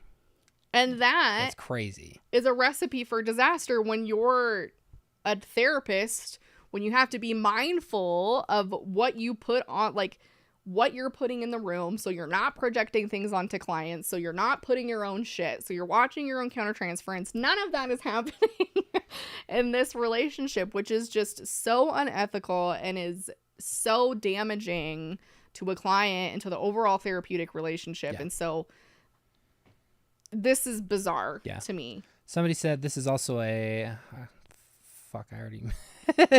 is a therapy industry scandal. And I think there is an element of truth to that, but it is, unfortunately, by and large, it is the religious specific therapists who are having issues with this. And I'm not going to say it's all. Just when we were on the other day with John DeLynn, we were on also with Dr. Julie Hanks, who is an active practicing Mormon. But the difference is, I think that if your therapist who is of the same religious persuasion as you are, if they cannot be critical in any capacity, get bent. They are not going to do you justice, and they could be in a situation where they think that these kinds of things that Jodi was also thinking, because you have to look at these power dynamics like Jordan was talking about, and if you can't be critical to those kinds of things, how are they going to be critical and objective to your issues and actually help you in a meaningful way? The key is to be objective, which it sounds like is something that Jodi was not able to do, because it doesn't matter how I feel about your religious beliefs. I don't care if you worship the cow out behind the barn. It doesn't matter to me. But I have to put my own shit aside. And that's the difference between Jodi and I, is I don't have an agenda. And I don't have a moral agenda that's motivating what I do, because the difference largely is Jodi's impact. She's not going into therapy and ethically remembering where she stands and what her purpose is in being a facilitator and a support to clients. She's going into this going, how can I force you into my cult? How can I make you feel like a piece of shit so you buy my services? How can I, like, that's not okay. And that's not ethical therapy. And it's not my job to have a personal opinion on how you choose to worship, on the religion that you buy into. Unless it's actively harming you, then it's a conversation. But other than that, it doesn't matter. It doesn't matter. And if you have a therapist who is willing to terminate with a client because they leave the religion that they belong to, simply on that alone, that's questionable. It's questionable behavior at best. I don't know if that's ethical questionable behavior. Is generous. I'm speaking it's within... scummy. I'm as a free citizen, it is scummy, and it's really a testament to how little you are actually willing to help these people. Why were they coming to you? Just send them to the goddamn bishop if that's how shallow your therapeutic relationship is. Agreed. So, there's my thoughts on that. Next slide. Next slide. Let me change our scene real quick. Okay, so some things to note. Jessi's a tattooer. They are. You didn't know that? I didn't know that. That's awesome. So some things to know about Jessi. Again, be mindful of the they them pronouns. Jessi is non-binary. I've included their information, like ways to support them, here at the top. I've included their Venmo and I've included their Instagram because they deserve to have like an outpouring of support after sharing all this very personal information. So just some kind of primer information since we're only going to be watching clips of this. So Jessi's parents basically left them at their grandparents' house / in Jodi's area in the middle of the night without telling them. So she was what Mormons would term to be a rebellious teenager, even though that they were not really doing anything that would be like, yeah, outside of the norm for what teenagers are doing. Yeah, not at all. And so during that time, Jodi physically and psychologically abused them and did god-awful things, including withholding food, causing issues that needed medical attention that were never treated. They were taken out of school and homeschooled, but not really. Homeschooled. They were given a really rigid schedule. They didn't have access to a phone or to internet. They didn't have contact with their parents. And they got out, like they ran away 3 times. And there was even a time that even as a minor, they were staying in a homeless shelter. And so what they have been through is absolutely insane. Yeah. And the fact that they were open and willing to like come out here and talk about it and say their experiences and share what Jodi has done is just absolutely stunning to me. And I'm personally grateful that they came out and shared these things because I think it's going to be instrumental in moving forward in this case. Yeah. And so major rule, like within the chat, no disparaging or disrespectful comments towards Jessi whatsoever. Like, this is Jessi Stan support account. Okay. Yes. All right. Also, I just want to bring up that video or that live stream, I think has already eclipsed every other Mormon Stories episode that's ever been uploaded to YouTube. Yeah. So for in just sure. a week. For sure. So really, okay, really good to see that this kind of stuff is getting attention. So I clipped these from YouTube with the timestamp. I tried it on most of them and it worked. If not, I put the timestamp on this one and it's 3:40. Okay. At Cook Unity, no. Oh no! Oh my gosh, we're having an ad. Why do I have to watch an What is ad? happening? Summary. We have YouTube Premium. I have not had to watch a YouTube ad in a year. I don't even know how long. The Mormon So I need influencer 340. family. Apparently Okay. it didn't. This is the one that it didn't work towards, I guess. It's Which going to make gives us me watch time. another ad watch. Which gives me time to Not much welcome time. Maze to the terrestrial kingdom. Also, I said Siobhan, right? Apparently. I have been practicing for Siobhan to come up in the chat Oh my gosh. for so long. So YouTube is also going ham with ads now. Funny Fridays, Jen and I were talking about this the other day. YouTube is taking away some of your like channel creators' ability to designate where ads go. Like not during lives, but at the beginning of viewers. Like at the beginning of regular videos, they're like basically forcing you to have ads placed and you don't get to do anything about it. Where in the past you have. So YouTube's coming for that money. Yep. Get ready. Well, and Jen's a really interesting situation because Jen cannot monetize most of her videos because of copyrighted content. So Use and interesting. torture Jodi Hildebrandt caused, and I think I'll probably have to do so anyways for the police. But physically, just to name a few off the top of my head, I experienced being tied up, blindfolded, punched in the back, my knees kicked out, and dragged by my hair upstairs. I was blindfolded and tied and thrown into a car and forced to lay down on the ground so I can't, quote, manipulate people into thinking anything is wrong, close quote. Then drove into the mountains and forced to run up and down the mountain in the snow to, quote, force the sin out, close quote. I was locked in isolation for up to 12 hours a day, only to be let out to use the restroom when she, quote, had time, close quote, between clients, since she still had her therapist license. Mouth duct taped.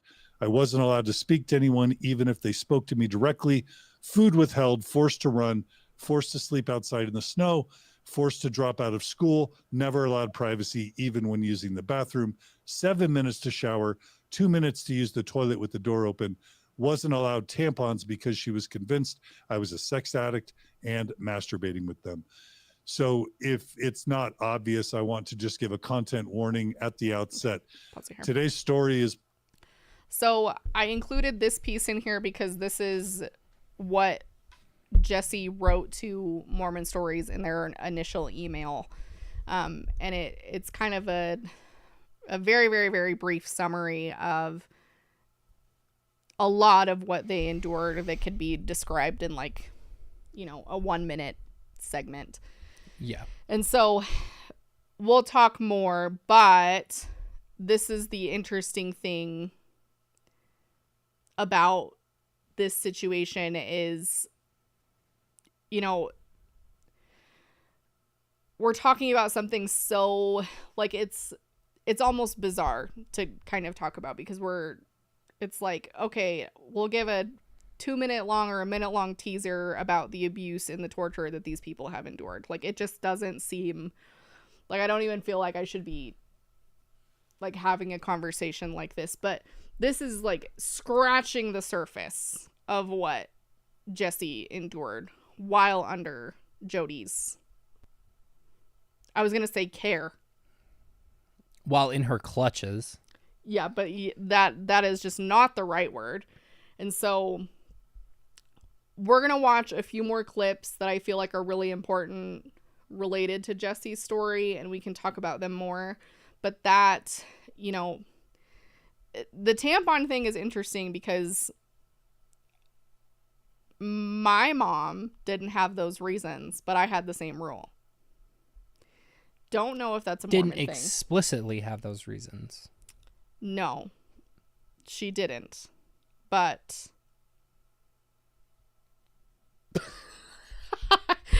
my mom is frighteningly similar to Jodi and Ruby, and it's been dually unsettling for me throughout this whole experience. Yeah. You guys think I hate Jodi? I don't know Jodi personally. So the privacy thing is just obnoxious, like not being able to have privacy when going to the bathroom for more than 2 minutes at a time, like having timed showers, which is ridiculous. I had timed showers growing up. Just absolutely ridiculous. Like the whole thing. There's absolutely no justification for any of this, especially with what Jessi was reportedly doing at the time. Like, they were being a typical, I think the word they used was bratty teenager. There was nothing that they were doing that would merit, like, this punishment ever, but severe punishment to this degree. Like, Yeah. being bratty, having an attitude, like, you know, talking to boys, talking to girls, like, that kind of thing. There's nothing that warrants this, Yeah. but it's almost and- just an excuse. Yeah. Well, and even if you think about the menstrual products situation, if that was their method, I mean, it's just like basic hygiene. This is what they do in order to deal with what their body is doing, and they're not even allowed to have that. Like, not even in prison would that happen. Like, crazy. Anyway. Yeah. Do you want to go to the next one? Yes. Thank you, Kiki U, for the super chat. Make sure if you're here that you like the video. Make sure you like it. Make sure you are subscribed. Okay. Next clip. I think this one I should have a timestamp on. Oh my God, we're barely halfway through. Hi friends, I'm Annie. Another F. Down. ad. I'm going to tell you about Die. this incredible movie. Stop. Was surprised by. If it's okay to ask, you know, we Okay. should just This is maybe the right spot. state what for some will be obvious. Your dad is brothers with Jodi Hildebrandt. So, Correct. so your dad and Jodi would have grown up together. Are you able to share anything? And we are not asking you to tell someone else's story. We're not asking you to Sure. share anything you're uncomfortable sharing. Is there anything you can share about your dad and Jodi Hildebrandt's upbringing that you think might shed light on what appears to be some very distant fathering on your dad's part with you, but we all know about the problematic behavior now of Jodi. So is there anything about their upbringing that you think is noteworthy that you're comfortable sharing? Sure. I mean, I had a really, really close relationship with their father, with my grandfather, Jay. And they had a pretty wild childhood. I mean, my dad is the eldest of 7. So he was born in 1960. My grandpa was a colonel in the Air Force. Just before we go any further, this is from Mormon Stories. The host of Mormon Stories is Dr. John DeLynn. He was a practicing Mormon up until, I think, 2015 when he was excommunicated. We have been on Because his he podcast. because he was running the Mormon Stories podcast, which he says, I don't know if there's any evidence of this, one of the longest running podcasts of all time. And we've been on his podcast twice, one more recently. He has a doctorate in psychology, and we did actually a 9-hour interview with him over a year ago. So go check It's in that our out. playlist. They lived in Tripoli in North Africa for a number of years. And I also want to say, like, the grandfather that I had was not the father they had. And I know that. Like, the person that I knew was a soft little marshmallow man, like, that read Shakespeare. I'm certain that's not the experience they had. But yeah, my grandfather was a military man. Typical My grandparents. grandmother was a force to reckon with. She, I would say, in my experience as a granddaughter, not maternal in any way, shape, or form. Hard woman. 5'10", 5'11", tiny powerhouse of a woman. Terrifying. My father's brother, there was a sibling death that happened.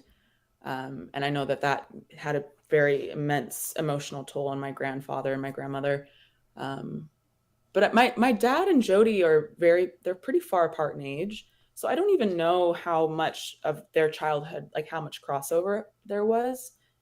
Because Jodi, I think, is the youngest or second youngest. I can't remember if Roman or Jodi is the youngest, but there was a pretty big age gap. I don't know about Jodi's childhood. She would say things, but again, I don't know what is true or what isn't true. So I included this because I wanted Jessi to be able to give their insight kind of on things as they've seen it, because I have more information in this sense that I've obtained, and this will kind of give some clarity. So we're going to come back to this, but it's interesting to me in terms of like, as a therapist and this is my realm to think about Jodi's mom being potentially very distant and potentially not affectionate. And that doesn't mean that Jodi did what she did because of her mom, but it is interesting to look at upbringings and the implications and how it impacts their kids. And I'm not saying that their parents are like in any way responsible for anything that Jodi's done, because that's not how that works. But it is interesting to keep in mind how the family dynamic potentially contributes to this, and we're going to come back to that in a moment. But for now, next slide. I just want to bring up our wonderful mods are doing a fabulous job in enforcing things the way that we have asked them. I know it can feel like they are being too liberal with putting people in timeout and things like that. Some mistakes do happen, so understand that. And timeouts happen. It doesn't mean you're necessarily being the worst. We just want to keep the chat respectful. We want to keep privacy for those who need to maintain privacy, things of that nature. So if you're not being disruptive and you are following what we have asked of everybody, then you have nothing to worry about. You won't be back in Which timeout. is, in short, don't use the kids' names. Use an abbreviation. Don't speculate on anybody's sexuality. Use people's pronouns as they ask, and do not be mean to people in the chat. There you go. Is 5'10" tiny? I'm 6'3". I don't know. Shout out to our mods. They are Hannah and Miku's headphones and Sage, and then Song of Solace I think is offline, but that's all right. Anyway, next slide.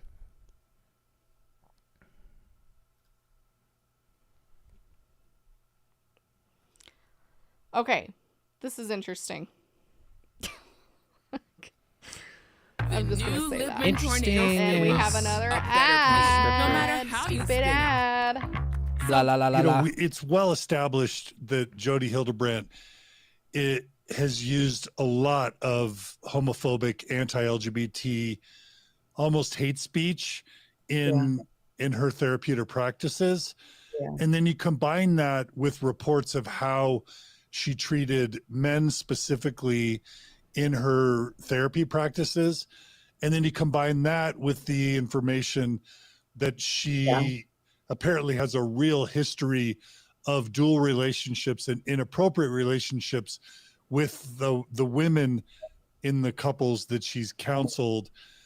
There's a lot of wondering whether a lot of her unethical therapeutic practices stem from some sort of repressed same-sex sexuality, which we are LGBTQ affirming on Mormon Stories podcast. But I think it's fair when you see so much hatred towards the LGBTQ community, sometimes that is actually just repressed, same-sex sexuality. Is there any information you have about that, or is that just purely something you can't speak to really? I can't really speak to it. It's something that, I thought it's all speculation. Yeah. Okay. I've thought that since I was a kid. That what? That potentially she was queer. And I am queer. So I'm for it. I think it's great. It's real great. Waters are warm. And I have no idea. She did say something to me when I was living with her that was very strange, because I've known I was queer since I was like 7, and it was like experimenting with girls and friends since I was 7 or 8. And she knew about that, and it was very bad. It was very evil. But then she said something to me. She had this friend, her name's Bev. She said something to the effect of, yes, being gay is evil and, pleasures of the flesh and yada, yada. But if I were to have sexual relationships with my friends, if we were to, like, it would be different because there's a deep emotional connection there, and that's different. And we were sitting in someone's living room and she said this, and I was just like, what? Yeah, that's called being gay. Like, what do you think gay relationships are like? They are emotional and deep and connective, and yeah. So she did that. That is something that. So I included that. Yes, we have the rule in chat, right, that we're not going to speculate on someone's sexuality, but Jessi brought this up, and I thought it is pertinent to the conversation. It is pertinent to the conversation. I thought it was interesting because I personally, I'm trying to think of like the most homophobic people that I knew growing up in the church, and to be as like vilely homophobic as Jodi is in one sentence, they would never, ever, ever, ever say anything like that. Yeah. And on the other side of the coin, there is just no way. Such a strange thing to say for somebody who's so violently homophobic. Seriously. Yeah. Seriously. So I know we're in the speculation area right now, so you guys can say things right now respectfully, but I understand, I don't think we need to speculate. We're not speculating, but the anything. point is, the reason that we try to stray from that conversation is we don't want to contribute to the stereotype of people who were violently homophobic actually being gay and, all of these things. Is there a ton of internalized homophobia if you're exiting a high demand religion? Completely. Is it Absolutely. extremely unfortunate if anyone, Jodi, someone else in a high demand religion, grew up with such intense guidelines and stipulations that were set within Mormonism that say these horrible, vile, awful things about being gay, and you would rather live this awful, treacherous lifestyle because you've been taught that you can't embrace that or live that lifestyle? Like, that's heartbreaking no matter what. Yeah. And so just something to take into account. I thought it was interesting that I can't believe she said that. Yeah. Let alone in front of other people. It's crazy. But yeah, and my personal injection into this is the current climate as it is right now has been attacking queer folks left and right, and we don't need to add to the conversation of people who are not straight, who stray from the gender binary or whatever, are doing these awful acts, and it's somehow influenced by their gender identity or their sexuality in some way. So we don't want to add to that idea, because if we're going to go down that route, the straights are batting 1,000 in that arena. So we're not even going to touch that.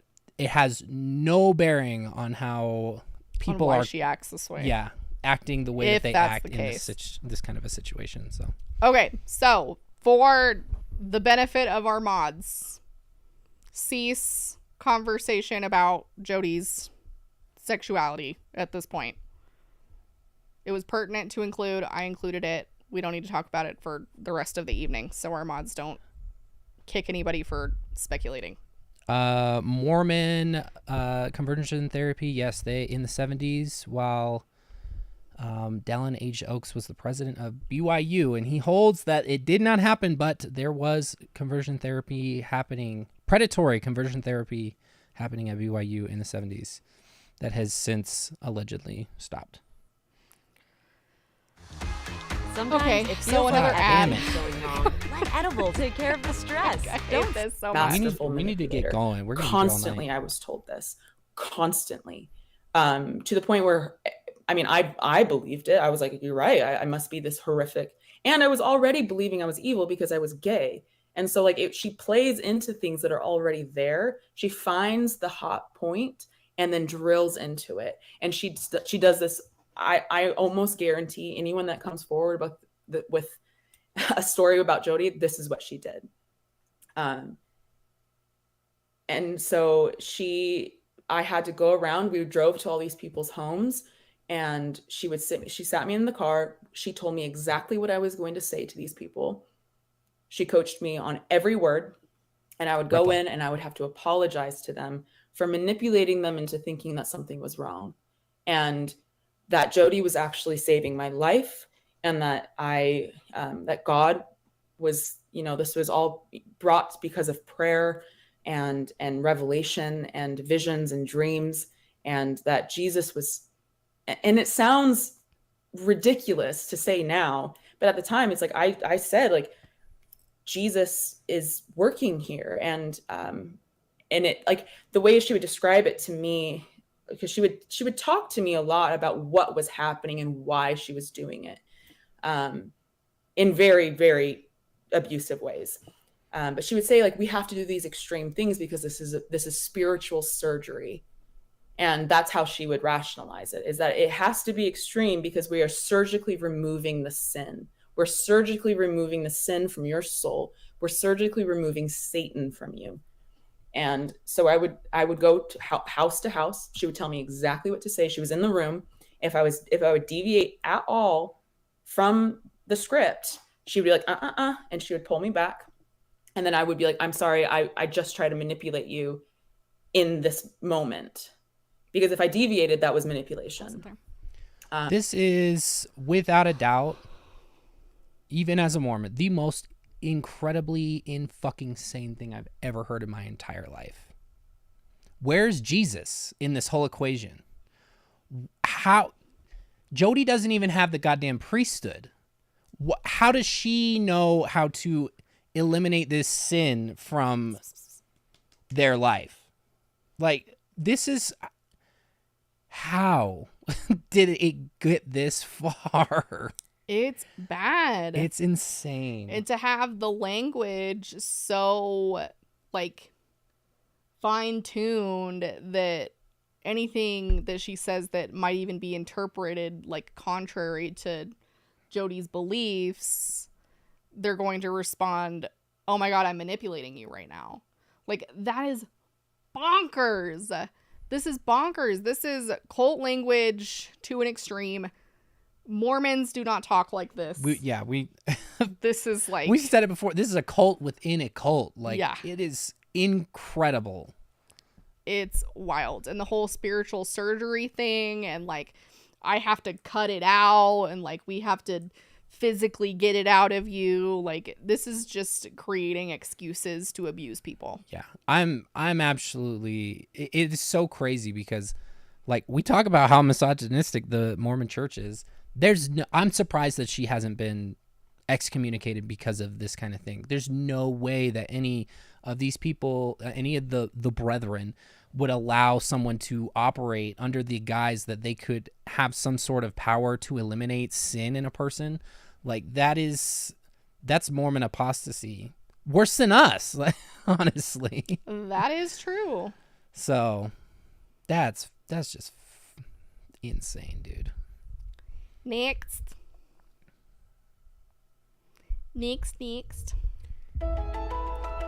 Here we go. I think these ads are coming because they're embedded. They're So- embedded, This is a so letter we're from not the logged University of in Oxford. It says I want a because scholarship. we have premium. Full of shame that it has nowhere else to go, so it overflows into these neuroses, and shame is a result of sin.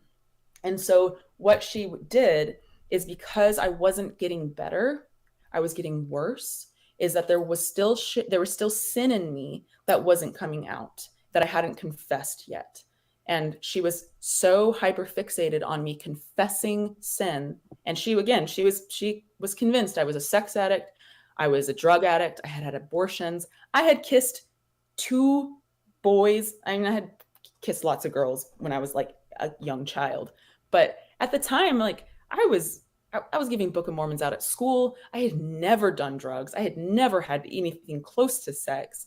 I didn't even know. She was convinced I was also masturbating. I had a masturbation problem. I didn't even know female anatomy people could masturbate. I didn't even know that. But because she was convinced, I was also not allowed to use tampons because she was convinced I was masturbating with them, which is insane. Thank you. So things got progressively. This sounds like projection. I don't know if it's projection. So this whole idea is just so bizarre to me because Jodi goes from being a therapist who maybe was always like this. I don't know. Maybe she's always been this way. But she goes from a therapist who has a responsibility to teach accurate information about mental illness, which is based in science, by the way, and goes from that to saying mental health is sin. And acting out any type of mental health or any mental health symptom is sin. So like Jessi talks in this video about how they have ADHD and how they tap like things a lot, or they like tap their foot a lot, or like something along those lines. And Jodi had said something like, well, that's because there's sin in there and it's trying to come out. And so we have to do something about that. And like just the implication, you could see this with how Jodi talked about Ruby's daughter at one point too, who also apparently had ADHD, how ADHD isn't actually a mental illness. It's manipulation. It's, what? It's manipulation, Jordan. It's manipulation that I can't finish a single load of laundry. I'm sorry. This is my coming. I don't get it. To terms. I don't understand it, but apparently that's the link here. She's transformed into a therapist who was hopefully at one point operating ethically, I don't know, into a person who's saying that mental illness and symptoms are sin that needs to be rectified. I don't even know how the hell we get there, but nonetheless, next slide. Somebody shoot me from this planet in a rocket ship so I can live in the solitude of space, honestly. Let me live among the stars. This one is interesting. What is going on in this picture? Why is her eye like that? That was the video where she went off about the reviews. That was that? Yes. Oh my God. I distinctly remember. Her David Miscavige era. Yes. ADHD is just so oh my misunderstood. God. Oh, it's listening to Now we're us. getting ADHD ads. Sorry, dude. I'm already on 5 ants. Holy, Jodi would the thing that's on top of all of this, she would criticize the church in ways of like, oh, she hates men. She hates men. She thinks pretty much all men, vast majority of men are evil, and including church leaders. She thought church leaders were idiots and that she had the answer, that she understood it. I don't know. This is definitely speculation. I just want to say I don't know this for certain, but I'm fairly confident in saying she probably was a part of the whole women should have the priesthood movement.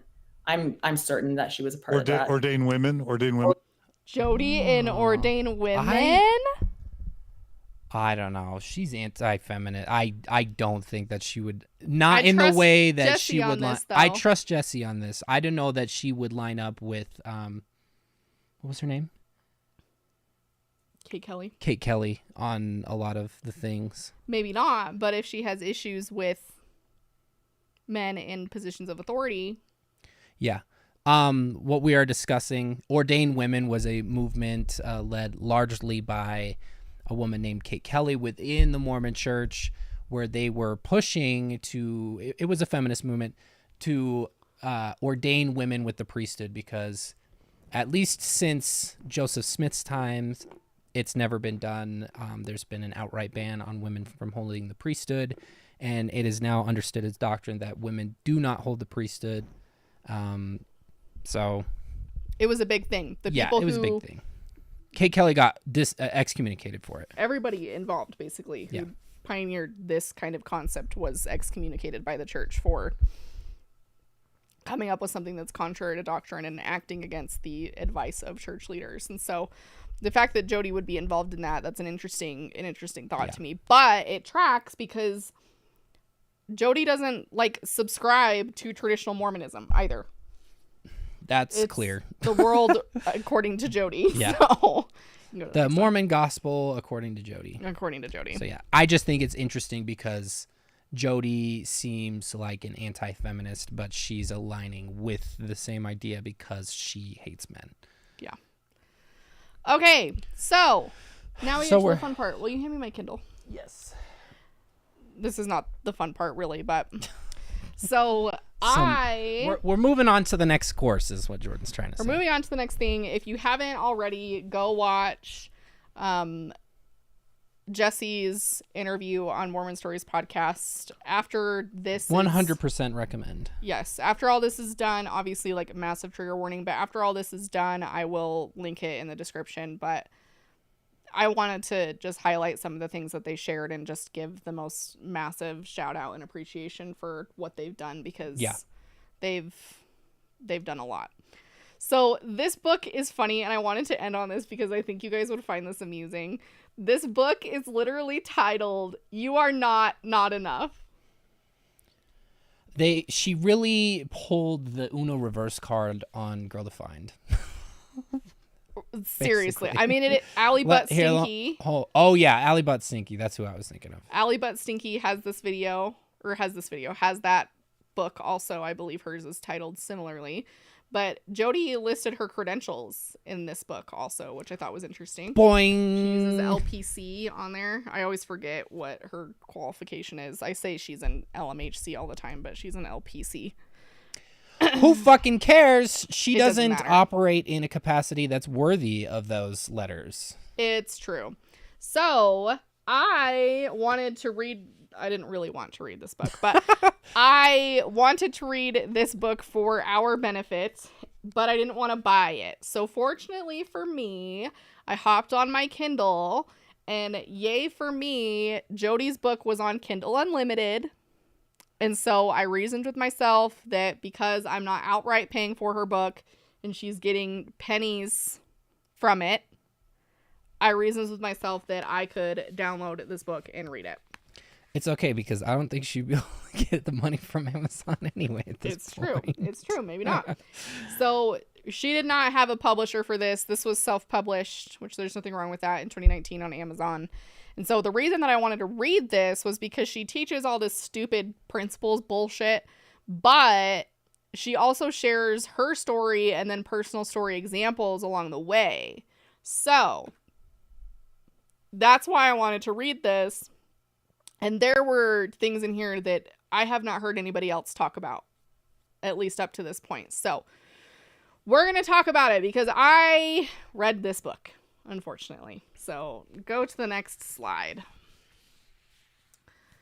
So Jodi's story from her own mouth. She starts out this book by talking about her story and how she got to that point. So don't ask me how I got this picture. I won't tell you. I'll give you $100 if you can find it, but you won't. So all these people are blurred out for obvious reasons. Don't do that. These people are blurred out for obvious reasons, but Jodi is on the right. Presumably, there is another sister, but she looks way, way, way, way different than Jodi.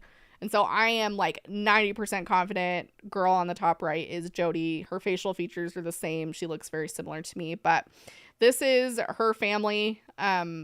The 4 brothers and the 1 sister, and then her 2 parents in the back. And so she reports in her book that she is the 6th of 7 children.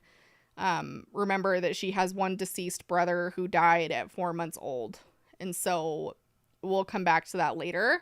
But through my research, she has a ton of nieces and nephews, and it appears all of her other siblings are married, at least as of a few years ago. So there you go.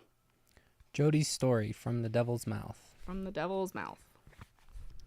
So I thought it would be interesting to talk about parents. So Jodi's mother, Jodi talks about how losing her child obviously was a big deal. I mean, the child was 4 months old and it was a heart condition, and it sounds like it impacted her mom like pretty deeply for obvious reasons. So this is the quote that Jodi included specifically. She said that her mother was not willing to disclose the devastation she felt, that tragically, along with many other painful experiences in my mother's life, resulted in her choosing a controlled and controlling exterior, which appeared to serve her well. Unfortunately, I was never able to really know her as a woman or mother, and we both missed out on connection. So this really is just kind of tragic, because it's not mom's fault in this situation necessarily. She had 6 kids and was doing the best with what she had, and dad was in the military and worked, and so there was potentially not a lot of support, especially with the patriarchal dynamic potentially that was happening at the time.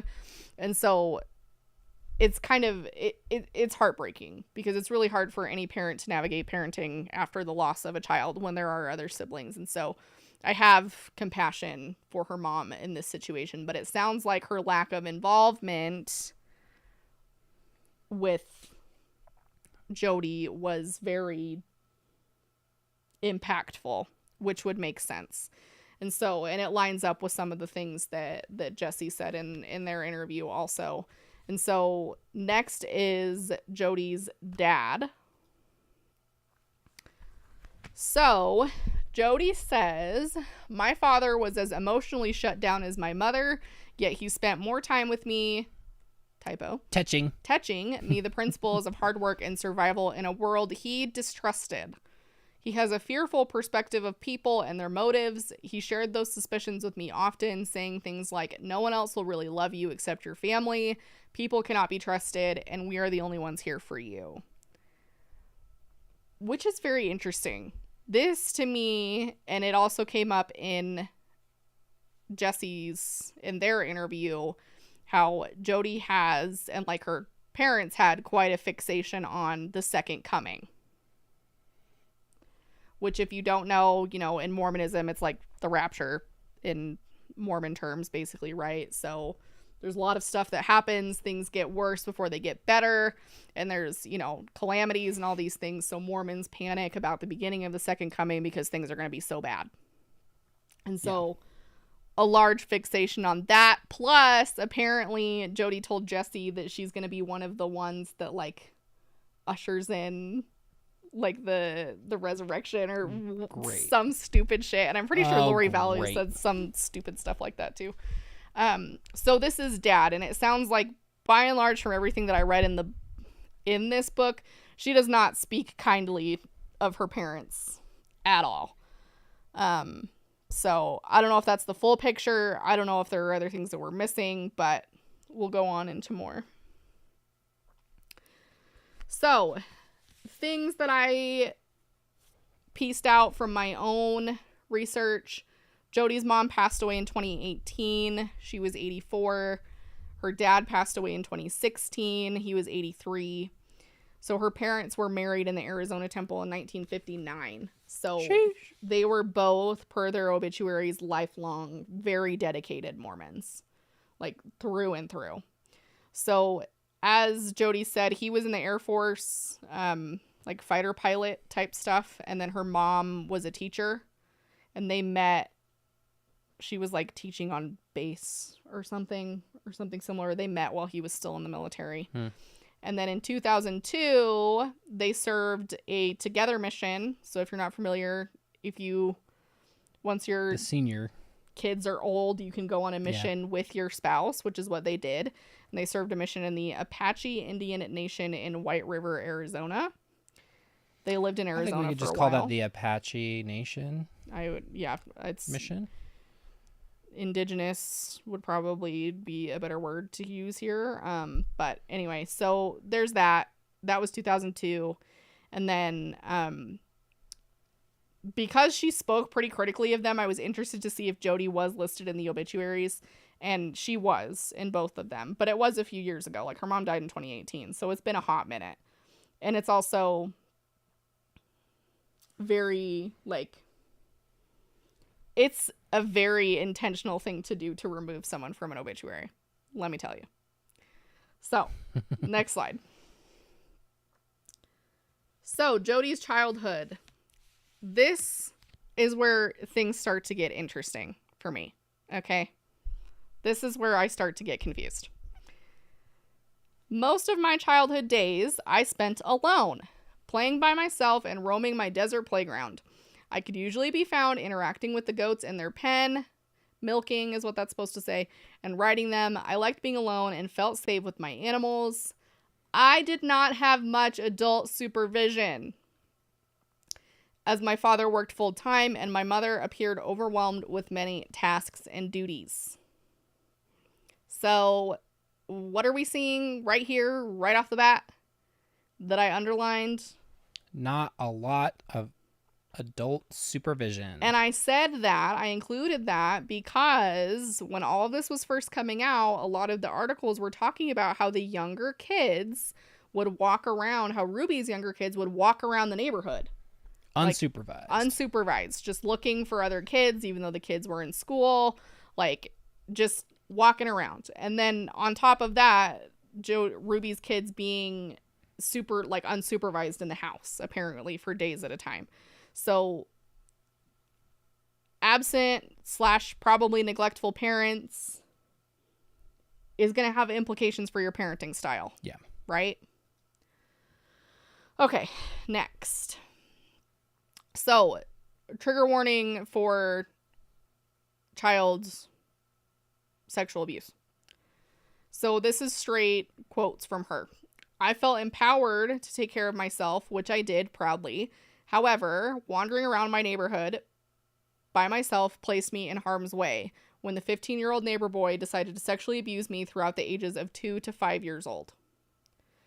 So, Jodi reported forgetting about this until her early 20s. She said, because of my misplaced obedience and desire to be good, I was silent and never told a soul. As a child, I never spoke about these abuses and all the accompanying lies and manipulations. I simply concluded that I needed to be better, the best, always helpful and kind. So basically what you see, and I didn't include all of it, but basically kind of the way that all of this transpired was she stepped into the typical kind of thing that happens when young women especially are abused, and that, like, I have to be not perfect. Young women, that's a child. Well, yeah. Growing, like, I'm talking growing up, as they mature, and even, you know, as children too, but it creates kind of this dynamic of, I have to be perfect. I'm never going to be good enough. I'm used up. Like, there's kind of this overcorrection that happens, like, speaking from experience, where especially in Mormonism, you have to, like, go above and beyond because of that, even if the abuse, like, wasn't your fault. So this is young. She says throughout the ages of 2 to 5 years old. Now, as a therapist, I'm not the judge and jury on whether or not Jodi is telling the truth here. Could she be full of shit? Totally. However, but despite her being a monster, we do believe survivors. So I understand that she's an awful fucking human being, but it's, like, not something that we want. This is where we have to be careful in exercising these things, right? Like, you and I are doing, we're having to hold two very challenging things, right? Which is the possibility of this horrible monster of a person who did such god-awful things were also abused, period. And so those two things can be true at the same time. And prior to all of this, remember, this book was written in 2019. If a woman had come forward talking about these things, we can't say that we would be responding in the chat that we are the way we are right now. We can at the same time recognize that Jodi is an absolute fucking horrible monster of a person, and also recognize the fact that it is tragic that she was abused. Her abuse does not excuse this. And it does not necessarily mean that there is some sort of correlation between that. There are so many people who unfortunately are the victims of abuse that never go on to do anything of the sort to anybody else. So to say that there is some sort of special connection between those two things is not. She was the victim and she went on to victimize. That is just all that it is. And from a therapist perspective, I have had clients who have recalled trauma up to 2 years old. So who's to say whether or not? We don't know. We're not the authority on these things. But it's not our job to say that we don't believe her, because largely right now, does it really matter? No. But at the same time, we have to take into consideration, had we read this before all of this shit happened, we would probably be responding a little bit different than we are right now. Yeah. And is it a complete moral failing on everyone involved here too if we have a 2-year-old just roaming the neighborhood? Abso-freaking-lutely. So just keep those things in mind and remember that this is a role in her story. This is a piece of the puzzle. Her being abused and us feeling compassion for the fact that she was abused does not excuse or in any way undermine or demean the things that she had happened. And it can be harmful to the other people in the chat who maybe do have memories up to 2 years old. Yep. So the body keeps the score, right? Keep that in mind. Okay, next one. Are we still on full? Okay. So, again, Jodi goes on to say, sadly, though I was quote unquote perfect in living my unbendable motto, I was assaulted again, this time by a boy from a placement program who my parents invited into our home to live with us. He was 16 years old and I was 7 when the abuse began, and it concluded when I was 9. She goes on to say, how does a child at 9 years of age move forward with those filthy images in her mind? How can she, naive to the evils of the world around her, reconcile those events? Easy, she forgets. And that's what I did. That was my brilliant way of living out the remainder of my childhood years. So, again, she's now abused again, apparently, allegedly, in another different situation. This specific instance was not only described in this book, but she also apparently stated this information to Jessi as well. So we've got two sources kind of going on here. The unbendable motto that she's talking about in this is what she goes on to describe in her book as, like, she has to be perfect. Like, everything that she does has to be perfect. She talks about buying her parents' love with the, her obedience was her currency. And that's a tragic situation, because we can all stand to reason that Jodi was once a child. Yeah. With parents who were potentially neglectful and abusive. And so this is obviously going to have major implications for how she interacts in the world. And as Jessi said in their interview that Jodi hates men. And it's not uncommon, especially for, I treat more women than men, but it's not uncommon for survivors that are women who have been sexually abused by men to develop a strong negative reaction to men. They feel unsafe, and obviously if they carry that with them, which who could blame them, then that has implications for how they view the world. And especially if you're thinking about a child who was robbed of safety and stability and security, they grow up potentially with the belief that the world around me is unsafe. People older than me are unsafe. Authority figures are unsafe. Like, there's a lot of things that are happening here. This is a very nuanced area. Like, you guys are having to exercise your brains in this, of holding one compassionate thread for a person who was abused, who went on to abuse others. Statistically, does that happen? Yes. It's not every scenario, but this is a role. When we sit down and talk about why do people do the things they do, the family of origin, the childhood experiences, coming from my personal theories and opinions as a more falling in line with the psychoanalytic theory, this is instrumental in how Jodi developed. childhood abuse and neglect has an impact literally on the brain. Again, none of this justifies anything that Jodi has done. But this is insight that's important as we navigate these things, because humans, these people that we're talking about are humans. These are our neighbors. These are our teachers. These are our brother-in-laws. I am a person who was extensively abused as a child by a god-awful mother and sexually abused throughout my entire childhood, and I have never abused anyone.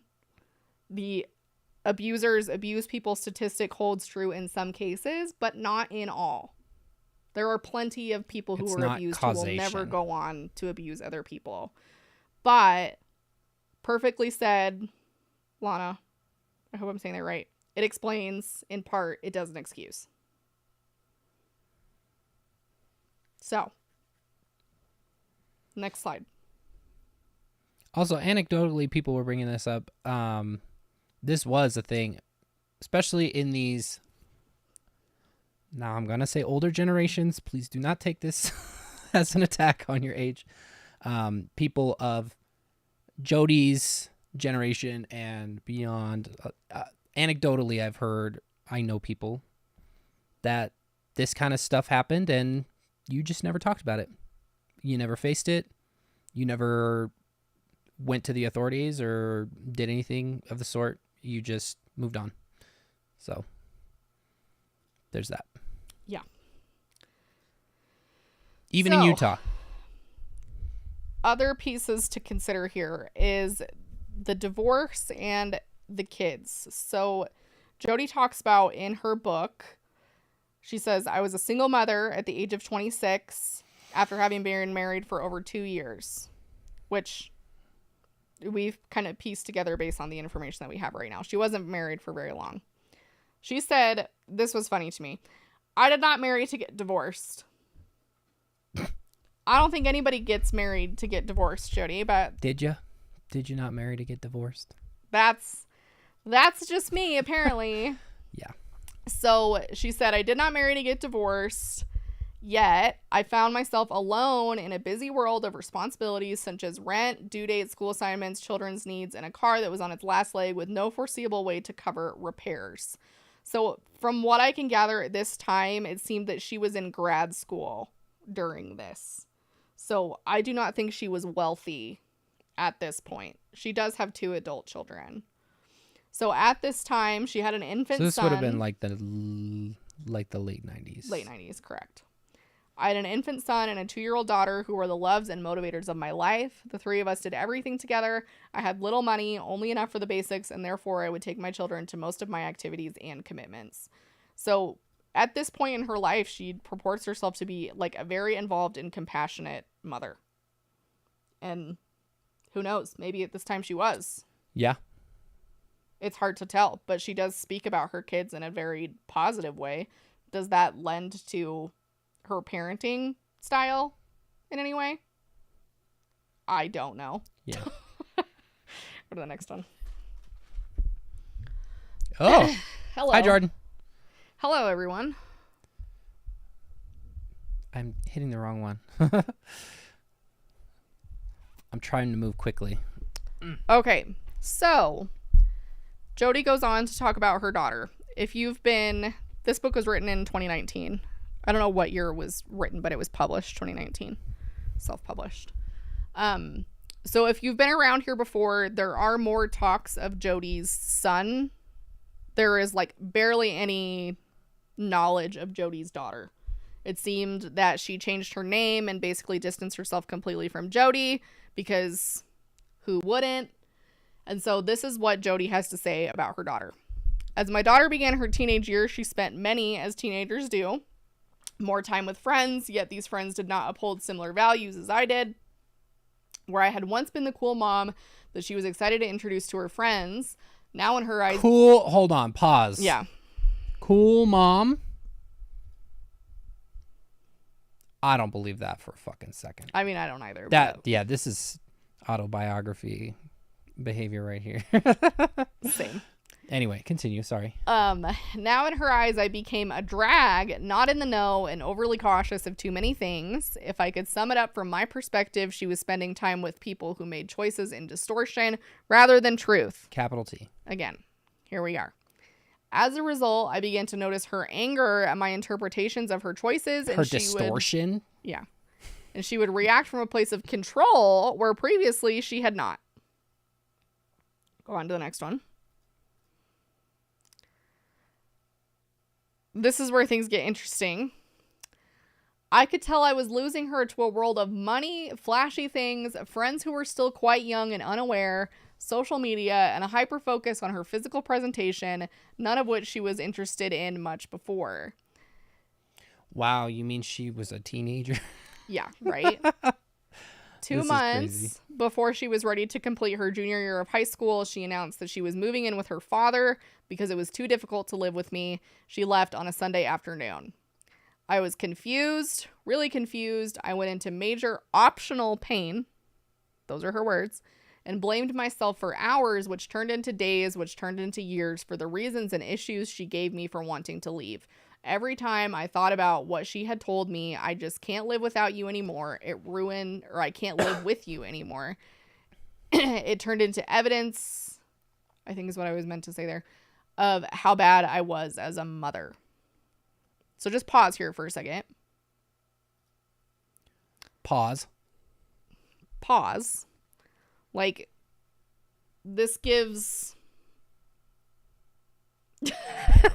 Sam E with the best comment I've seen so far. Jodi, you're a therapist. Go to therapy. Dummy. If your therapist doesn't go to therapy, tell them to go. Encourage them. Therapize them. The thing in here about the optional pain that's interesting to me is, like, for Jodi, it seems, I think, possibly carry over from her upbringing. Like, she wasn't allowed to have negative or challenging or hard emotions. Like, she wasn't allowed to feel those things. Like, she talks in her book about how, like, the family mentality was like, you just sit up, stand up, pull up your bootstraps, get your shit together, and keep moving was kind of the mentality. It's like the American way. So there wasn't a whole lot of space to be held for, like, I'm struggling or I'm having these really challenging emotions. It's, I'm choosing to be in pain right now, and therefore that is manipulative and distortion-y of me, and I need to stop. So to me, what this all translates into is nobody, the people in my life, did not hold space for my feelings and my pain and did not speak up for me when they needed to because I was being abused. And therefore, because of that, I have a lot of internal anger. And so I'm going to project it on everybody else. I'm going to project it on my kids. I'm going to project it on my ex-husband. I'm going to project it on all my little followers who thinks that they're such good people, when I'm like, no, I'm not going to make you feel good. Everybody else make me feel like shit. So I'm not going to do you the disservice of being compassionate. I'm going to make you feel like shit too. So you can sit with me in the feeling like shit boat right here with me. And we can all be in fucking misery together, even though this is truth. We're in the shit boat on Poop Lake. Poopo Pond. Exactly. We're on Poopo Pond right now. My bio mom doesn't believe in therapy and is in school to be a therapist. Oh Oof. my God. Biggest yikes. But that's my thoughts. It's funny too, because I don't know. We read documents that I don't think that we are qualified to be able to interpret, but from what we could deduce, the divorce was not clean. She dragged this man out into a lawsuit for years. Yeah, for longer than they were married. Years. So she had a lot of frustration, it seemed, with her ex for whatever reason. And it's just interesting to me because everything in the Jodi world feels like projection and robbing others of the things that she didn't get to have. Yeah. And if others are close to that experience, she's going to take it away. And if anybody is having a good life or is like it's always going to be worse Like, you're a perfect mommy family vlogger with amazing kids and 1 million subscribers. Here, let me in. I'll fuck up your life. Yeah. From top to bottom. So it's like, we're going to stop that stupid ass family vlogging, but not for the right reason. Yeah, exactly. Okay, next one. This one is interesting and gives me good vibes as a daughter with a no contact mother also. So I titled this one Consequences of Jodi's Actions, everyone. Of my consequences chasing me right now. So, Jodi says, I thought once she left, she's speaking about her daughter, that I would see her on the weekends, but she refused to talk with me, see me, or interact with me at all. It's been 10 years. Remember, this was 2019. It's been 10 years, and she is still in a space where she is not wanting any contact. Preach, girlfriend. We are here for it. And then interestingly, let's make that 100 years, baby. Yeah. Interestingly, in Jessi's interview, they said that they have a relationship with Jodi's daughter, who apparently has a nice life, a family, has moved on. And Jodi's daughter said, the reason I can't be around my mom anymore is because if she told me the sky was yellow, I would believe it. And that is heartbreaking, because that is the power of a manipulative, neglectful, potentially abusive parent, that you have an awareness of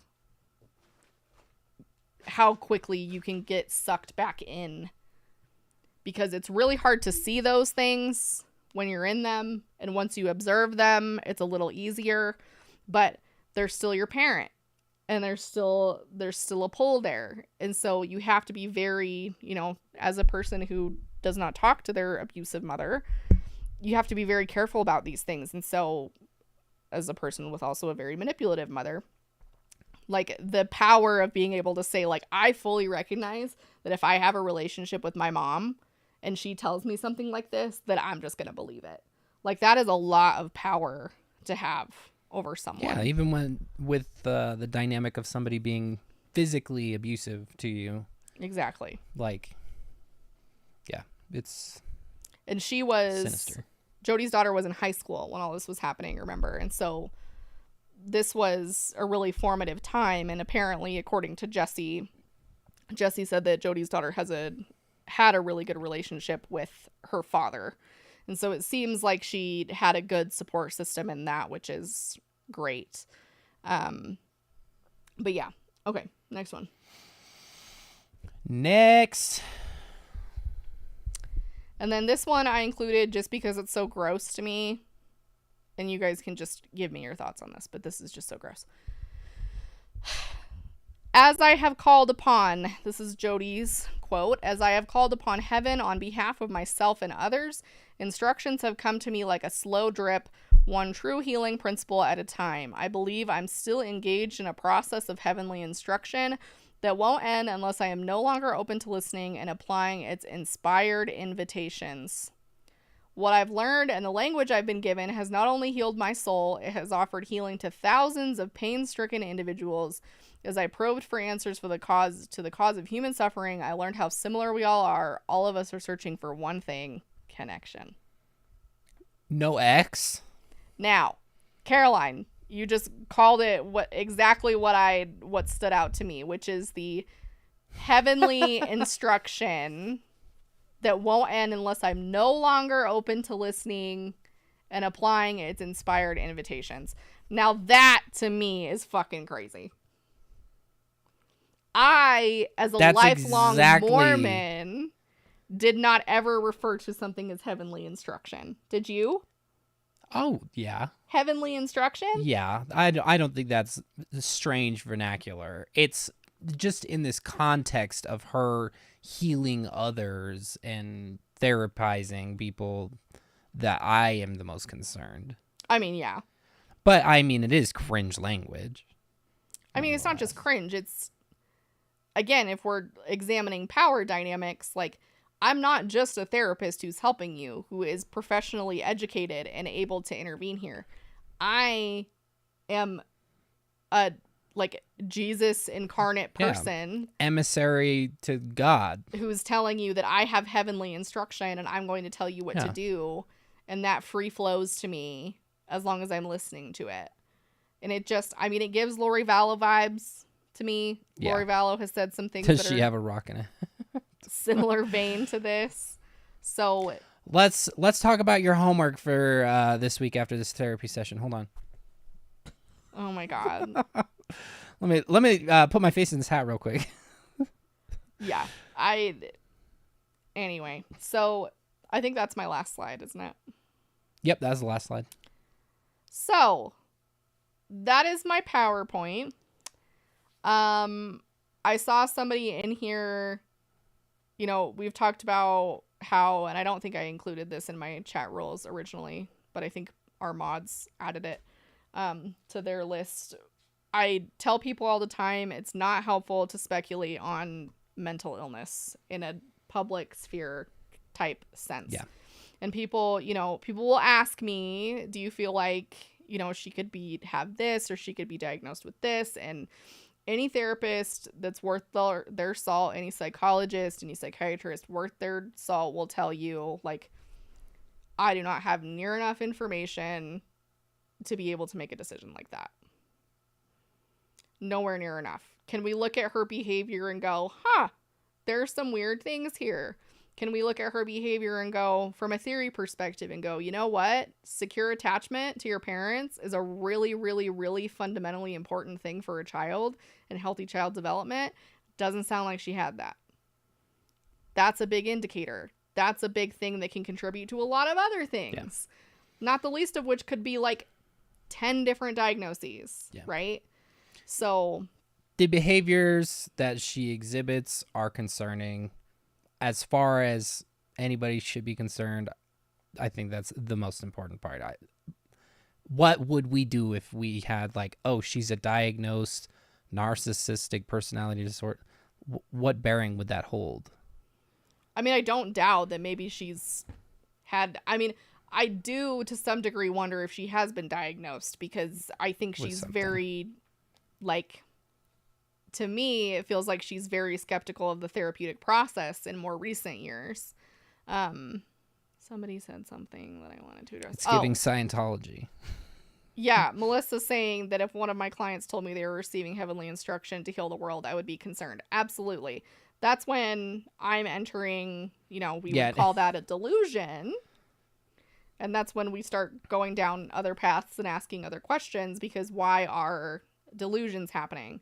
And if that is legitimately what we think, then are we lacking, insight? Are we aware that this is a delusion? And, that's the thing, is there's so much here. So apparently Jessi said they believe that Jodi had some official diagnoses, but they didn't know what they were. Which I wouldn't doubt that if she interacted with anybody, that maybe some people threw some things her way. Also, love the person that said put down the DSM. Yes. Put down the DSM. I love that. One, back away. Two, there was another thing I was gonna say that just flew out of my brain. Shit. Oh, somebody asked if you have to have a psychological exam in order to become a therapist. No, you don't. That, especially in social work, that would be very counterintuitive to the code of ethics.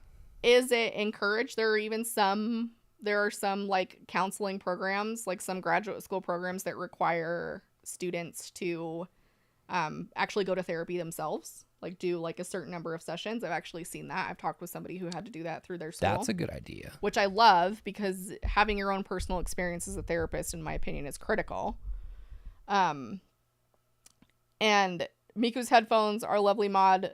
To their point, part of the reason we time out people for mental health speculation is that many community members struggle with the stigma that comes from any of these terms. Yes. And we want to encourage healing and growth here. So if anybody's potentially thinking, oh my God, maybe I have a highly stigmatized, mental illness, and now all these people are she's borderline, or there's this whole stigma of people who have certain mental diagnoses that is a narcissistic personality disorder.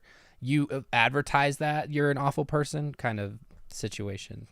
Yeah. Or borderline, especially. I see that one getting so vilified, and I'm sure there are tons of people who are just cowering on social media because they are being painted to be some sort of monster. Totally. Well, and I understand the reasoning, and someone said, like, we don't need the diagnosis to know that there's something wrong, and definitely. And we as humans, we want explanations for behavior. Yeah. Like, we want to understand, like, there's no reason that somebody could just act like this towards children. Like, they've got to be sick, they've got to be, mentally ill, they've got to be psychotic. We want answers to these questions, which I understand. But that's not always the full picture, unfortunately, And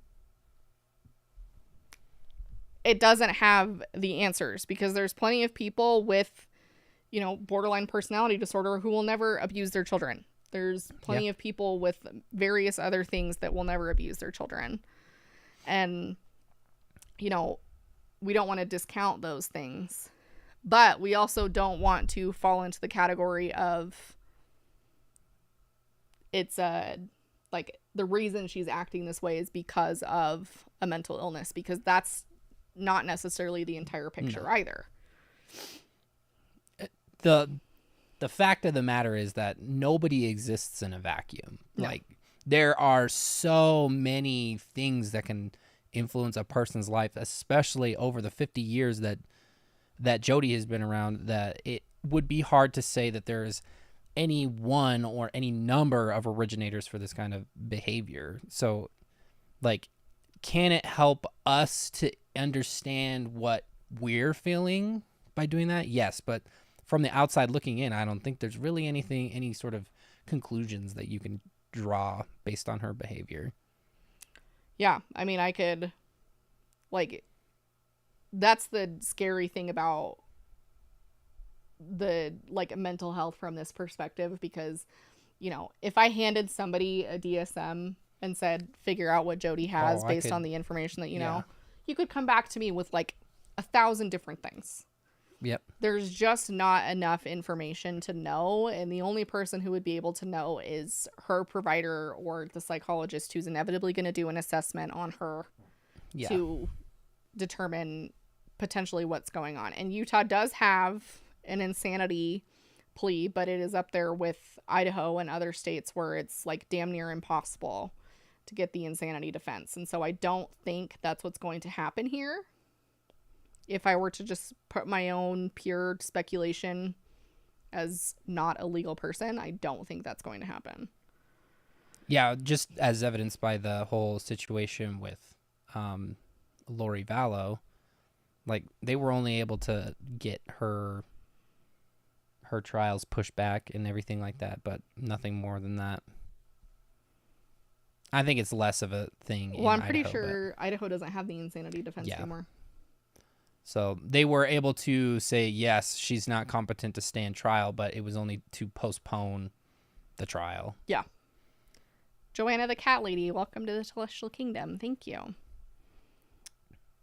But yeah, there's just too much to be able to really make a decision. And the intensity of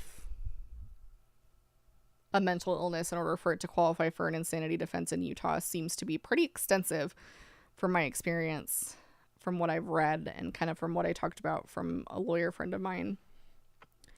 So DSM, that stands for Diagnostic Statistical Manual, right? Yes. Oh, there it is, right on chat. I look at it all the time, and I still don't. The 5th edition. Yeah. Well, now they have a... Do they have the 6 out? No, it's the in-between. Oh, they only have an in-between? Yeah, but I can't remember what it is. Oh, it's the DSM-5S. It's something. I don't the remember. iPhone name scheme. I don't remember. But yeah, and we don't... The DSM is just... I mean... It is just so that you can bill insurance. Really. Right? I have to speak differently than McKay because of my position. I can say that it is But- codified solely so that you can bill insurance. Yeah, TR. Thank you. TR. Text They religion. really missed an opportunity with the DSM-5S. It's not the end all be all. DSM-5 Pro. The Pro Max. DSM-5 Max.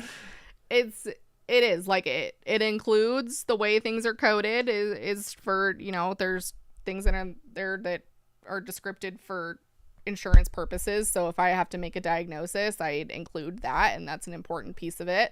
And yes, we have the medical system in the United States that has large implications there for what medical diagnoses within the DSM are actually covered by insurance. And there's a million things in the DSM like that the most experienced psychologist and therapist will never fucking encounter. Yep. Never. Because it's literally every possible thing, and they're still adding and changing things all the time. That's why there's so many damn versions. And so even if we had a diagnosis for Jodi, like even if she came out and said, oh, I've been diagnosed with borderline personality disorder, like for example, then there's still largely so much information missing. Because could Jodi be acting the way she's acting out of something as simple as PTSD? Absolutely. Could Jodi be having depressive episodes with accompanying psychosis every once in a while? Or like intermittent psychotic episodes or schizophrenia or like any other goddamn thing? Like we just don't have enough information to know. Yeah. Lisa, full disclaimer, a therapist as well. I work in crisis community mental health. Saying someone like Jodi is mentally ill is a disservice. Sometimes people are just bad actors and engaging in bad behaviors. Yep. Totally. That's totally fair too. You know, I think it all goes back to we want an explanation, right? Like we And want sometimes something. people are just bad people. Yeah. And We want to assume the best, but sometimes you just can't, unfortunately. And that's the thing too, is this is such a complex thing. I would love to be a fly on the wall of the psychologist who inevitably does the evaluation, just because I'm so intrigued by how her brain is operating at this point. But, you know, that's not a thing. And I doubt that information would necessarily be public depending on what happens with the trial. I guess if it actually does go to trial. But there's a lot of steps in between there and now. And this is like, Yeah. as was Lori's trial, like, and all the things that came before that. And Chad hasn't even had his trial yet. I think that's this next summer in 2024. Jesus. Yeah. That long? Yes. And so this is just like never ending. When did that happen? 2019? It was a while ago. And then they weren't even apprehended until like 2020. I don't remember, but we early made a video 2020. about them when we first started. Yeah, it was. They had already been nabbed. Chad Daybell, not Frankie. Sorry. Sorry, no, not Chad Frankie. This is Chad Daybell. His trial doesn't start until next year, is my understanding. Oh yeah, Lori Vallow Daybell's diagnoses are still sealed, and I don't think they'll ever be released without her consent. I mean, that's the thing here, right? Is we want these laws a lot of times, like things like HIPAA, serve us in these ways. Like everybody is entitled to their privacy. Did we unlist that one? And don't think we- confidentiality. I don't think we've unlisted any videos. The Daybell one. I think that's still up there. I mean, Actually, honestly, I I don't probably should remember pull it enlisting down, but anything. so yeah. That's, and everybody's entitled to that. Like, would I love to know what goes on in Jodi's brain? Totally. I think it'd be a fascinating case study. But am I entitled to that information? No. Just like if I went to trial for, you know, even if I did something heinous, I wouldn't want anybody necessarily reading my personal mental health information either. And, you know, I'm a person who would not do anything like that. So I think everybody's entitled to that, even if it's beyond our own curiosity.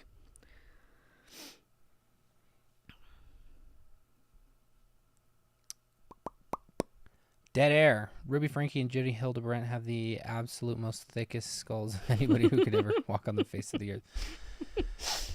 Oh man, it is. It's like the "you're so smart, you're stupid" thing comes to mind with Jodi. Oh, what is that called?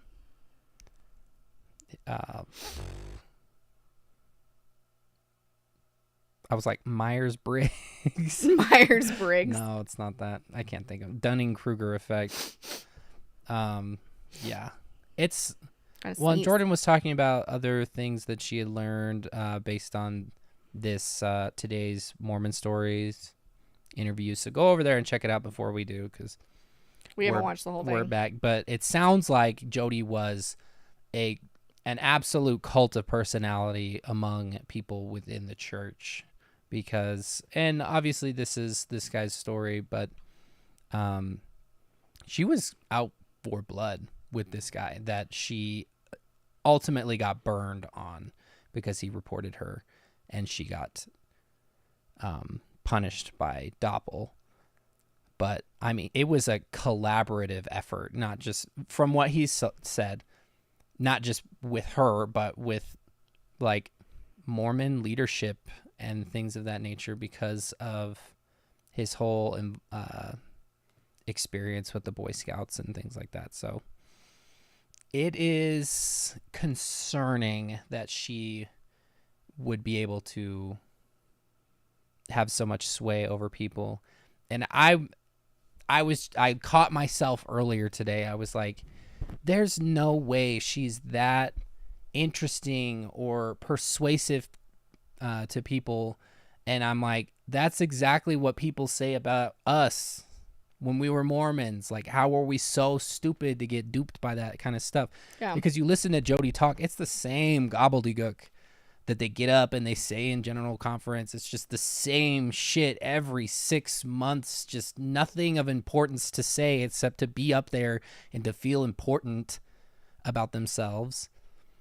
So it's the same kind of idea, but she, man, was just on another level when it comes to having that kind of sway over people, apparently. They have not been excommunicated to our knowledge. Usually, in my opinion, with a church that's aware of its public image as much as Mormonism is, usually in these situations, it is more beneficial than not to make a statement, at least, or to publicly excommunicate people who violate the church's standards and laws, like they did with Chad Daybell, because then they can go, look, this isn't Mormonism. We don't stand for this. This is not what we do. Like, yeah. And then they can kind of play the, well, we don't do that. Like, we said, we got rid of them. We excommunicated them. Yeah. Like, they're not allowed to be here. Yeah. So then they get kind of, I don't want to say reassurance from that, but it kind of is a nice little cushion for the image, even though this does look really bad. I imagine I think, in my opinion, because of Jodi's tie-in with LDS Family Services, and now especially since they've named names in Adam's Mormon Stories interview about the people that were involved, I think the church is going to have to make a statement at this point. And I think they will probably excommunicate Jodi, which is really going to be interesting. See, my theory is that she's been flying under the radar lately because media attention is largely focused on Ruby, because she was in the public eye with YouTube and all that. And people have largely, I'm not going to say that everybody, but most of like the big names that I see talking about this are mostly talking about Ruby and her involvement, and Jodi is just can't let on Jodi off burner. the hook. Yeah, so if it is getting to be more in the eye that Jodi was a huge proponent of how things ended up, then I think they're gonna be forced to excommunicate her. But remember, the Mormon Church has a literal PR department, and they have professionals. Oh, they are. Yeah, they're watching this like a hawk.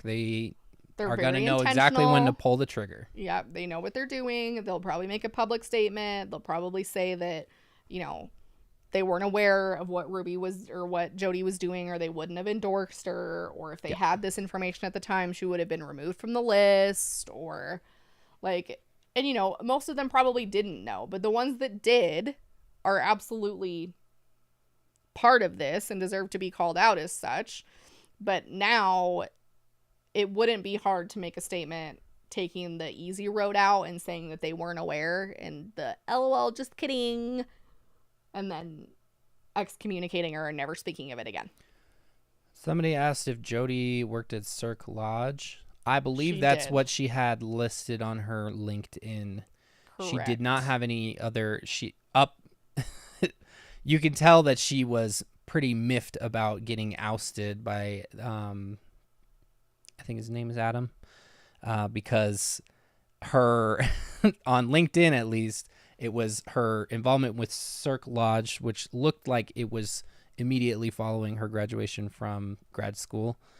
And then after that, there was nothing about being a regular therapist. It's just connections from the early 2000s to today. Yeah. So Yeah, we'll definitely watch the Adam video and we'll give you our thoughts on that one. I tried to watch it earlier. There was just too many like names and people to we were keep doing all track kinds of of that I shit, couldn't so. focus, and so. But yeah, these people deserve to be named. These bishops, these leaders, like, they deserve to be called out. Adam basically gave GPS coordinates to the people involved along with their full names and date of birth. I don't blame him. Damn, sounds like Ethan Klein. I do not blame them at all. You just got to become a member like us for this kinds of. I guess. Yeah. She has been doing connections for a long time, but I mean, like, seriously, has she been doing it for that long? No. Kathleen, welcome to the Telestial Kingdom. Sorry. Jordan, how long are you mentored by someone? I'm under supervision. I'm on track for 1.5 years. So I'll meet with my supervisor once a week for 1.5 years. And once I meet all my hours and, you know, I have 1.5 years of supervision with her, then I am independently licensed by the board once I submit all my qualifications. So we're done talking about the book for right now. You can go back and watch it. This will be available as a VOD, so if you missed the beginning and you're still here, you're like, what did I miss? Don't worry. As soon as we're done, it will go to a video on demand, and you can just roll it back to the beginning and watch it. Just not live, obviously. Yeah. Supervision and licensure and all that stuff is based on the state. So I work out of Utah, and so my supervisor is based in Utah, as are all my clients. Yes.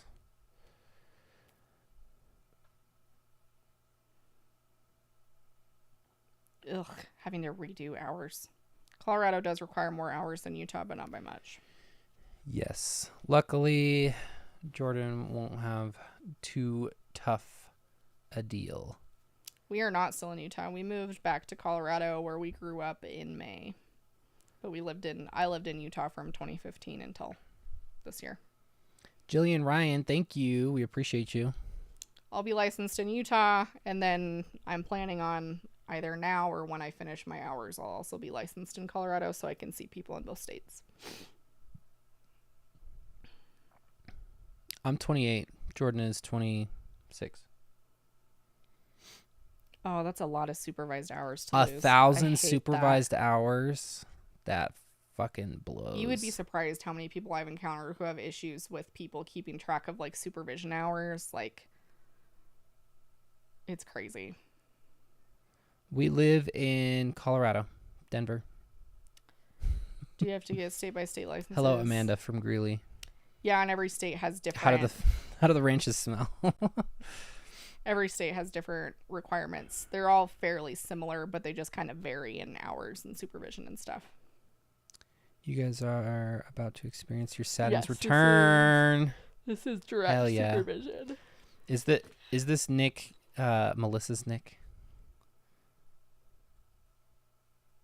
Shout out to all the Coloradans out there. Meeker. Wow. What's going on with North Korea? No clue. Went to grad school in Boulder. Never mind. Love Sorry, Boulder. Nick. You had kind of, chatting-wise, the similar vibe. Thank you for your appreciation of my PowerPoints. Yes, Jordan is a PowerPoint queen. We love it. This was Canva. I had a fairly good experience, Let's so I see. think I'll Let's be see if able we can to get do the this kitty again. cam.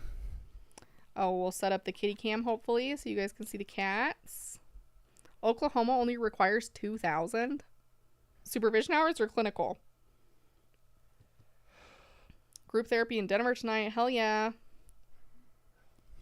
Did somebody work out the entire time we were live? That'd be crazy. You should go and have a long sleep. Utah is 3,000 hours. Ugh. No other appearances on News Nation as far as I'm aware, but they do kind of impulsively reach out to me. Like, it's usually the day of that I get a text from the producer. I've thought several times this week, I hope Jordan is okay. She's been making a lot of PowerPoints lately. That's so nice. It's been a lot, that's for sure. I have disappointing news. My camera thing is on the fritz yet again. Why don't you take a picture of him and then we can put it up there? Should I? Yeah. Could I? I don't know how I'm going to put it up there. Just text it. So at least people get to see them right now. Well, they're all facing him away from me Well, right you're now. going to have to get up. If I get up, I'm not sitting back down. So Oh my god. Oh. this is how I would see how you would see it if you could see it. Right here. Boom.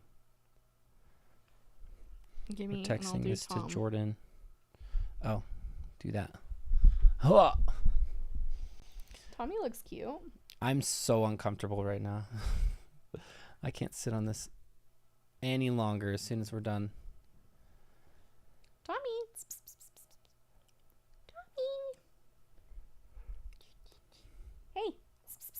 He doesn't Will you even look know at me? his name. Thomas. Fetch us a feline. They're asleep right now, so I don't want to harass them. Jordan, do not harass him.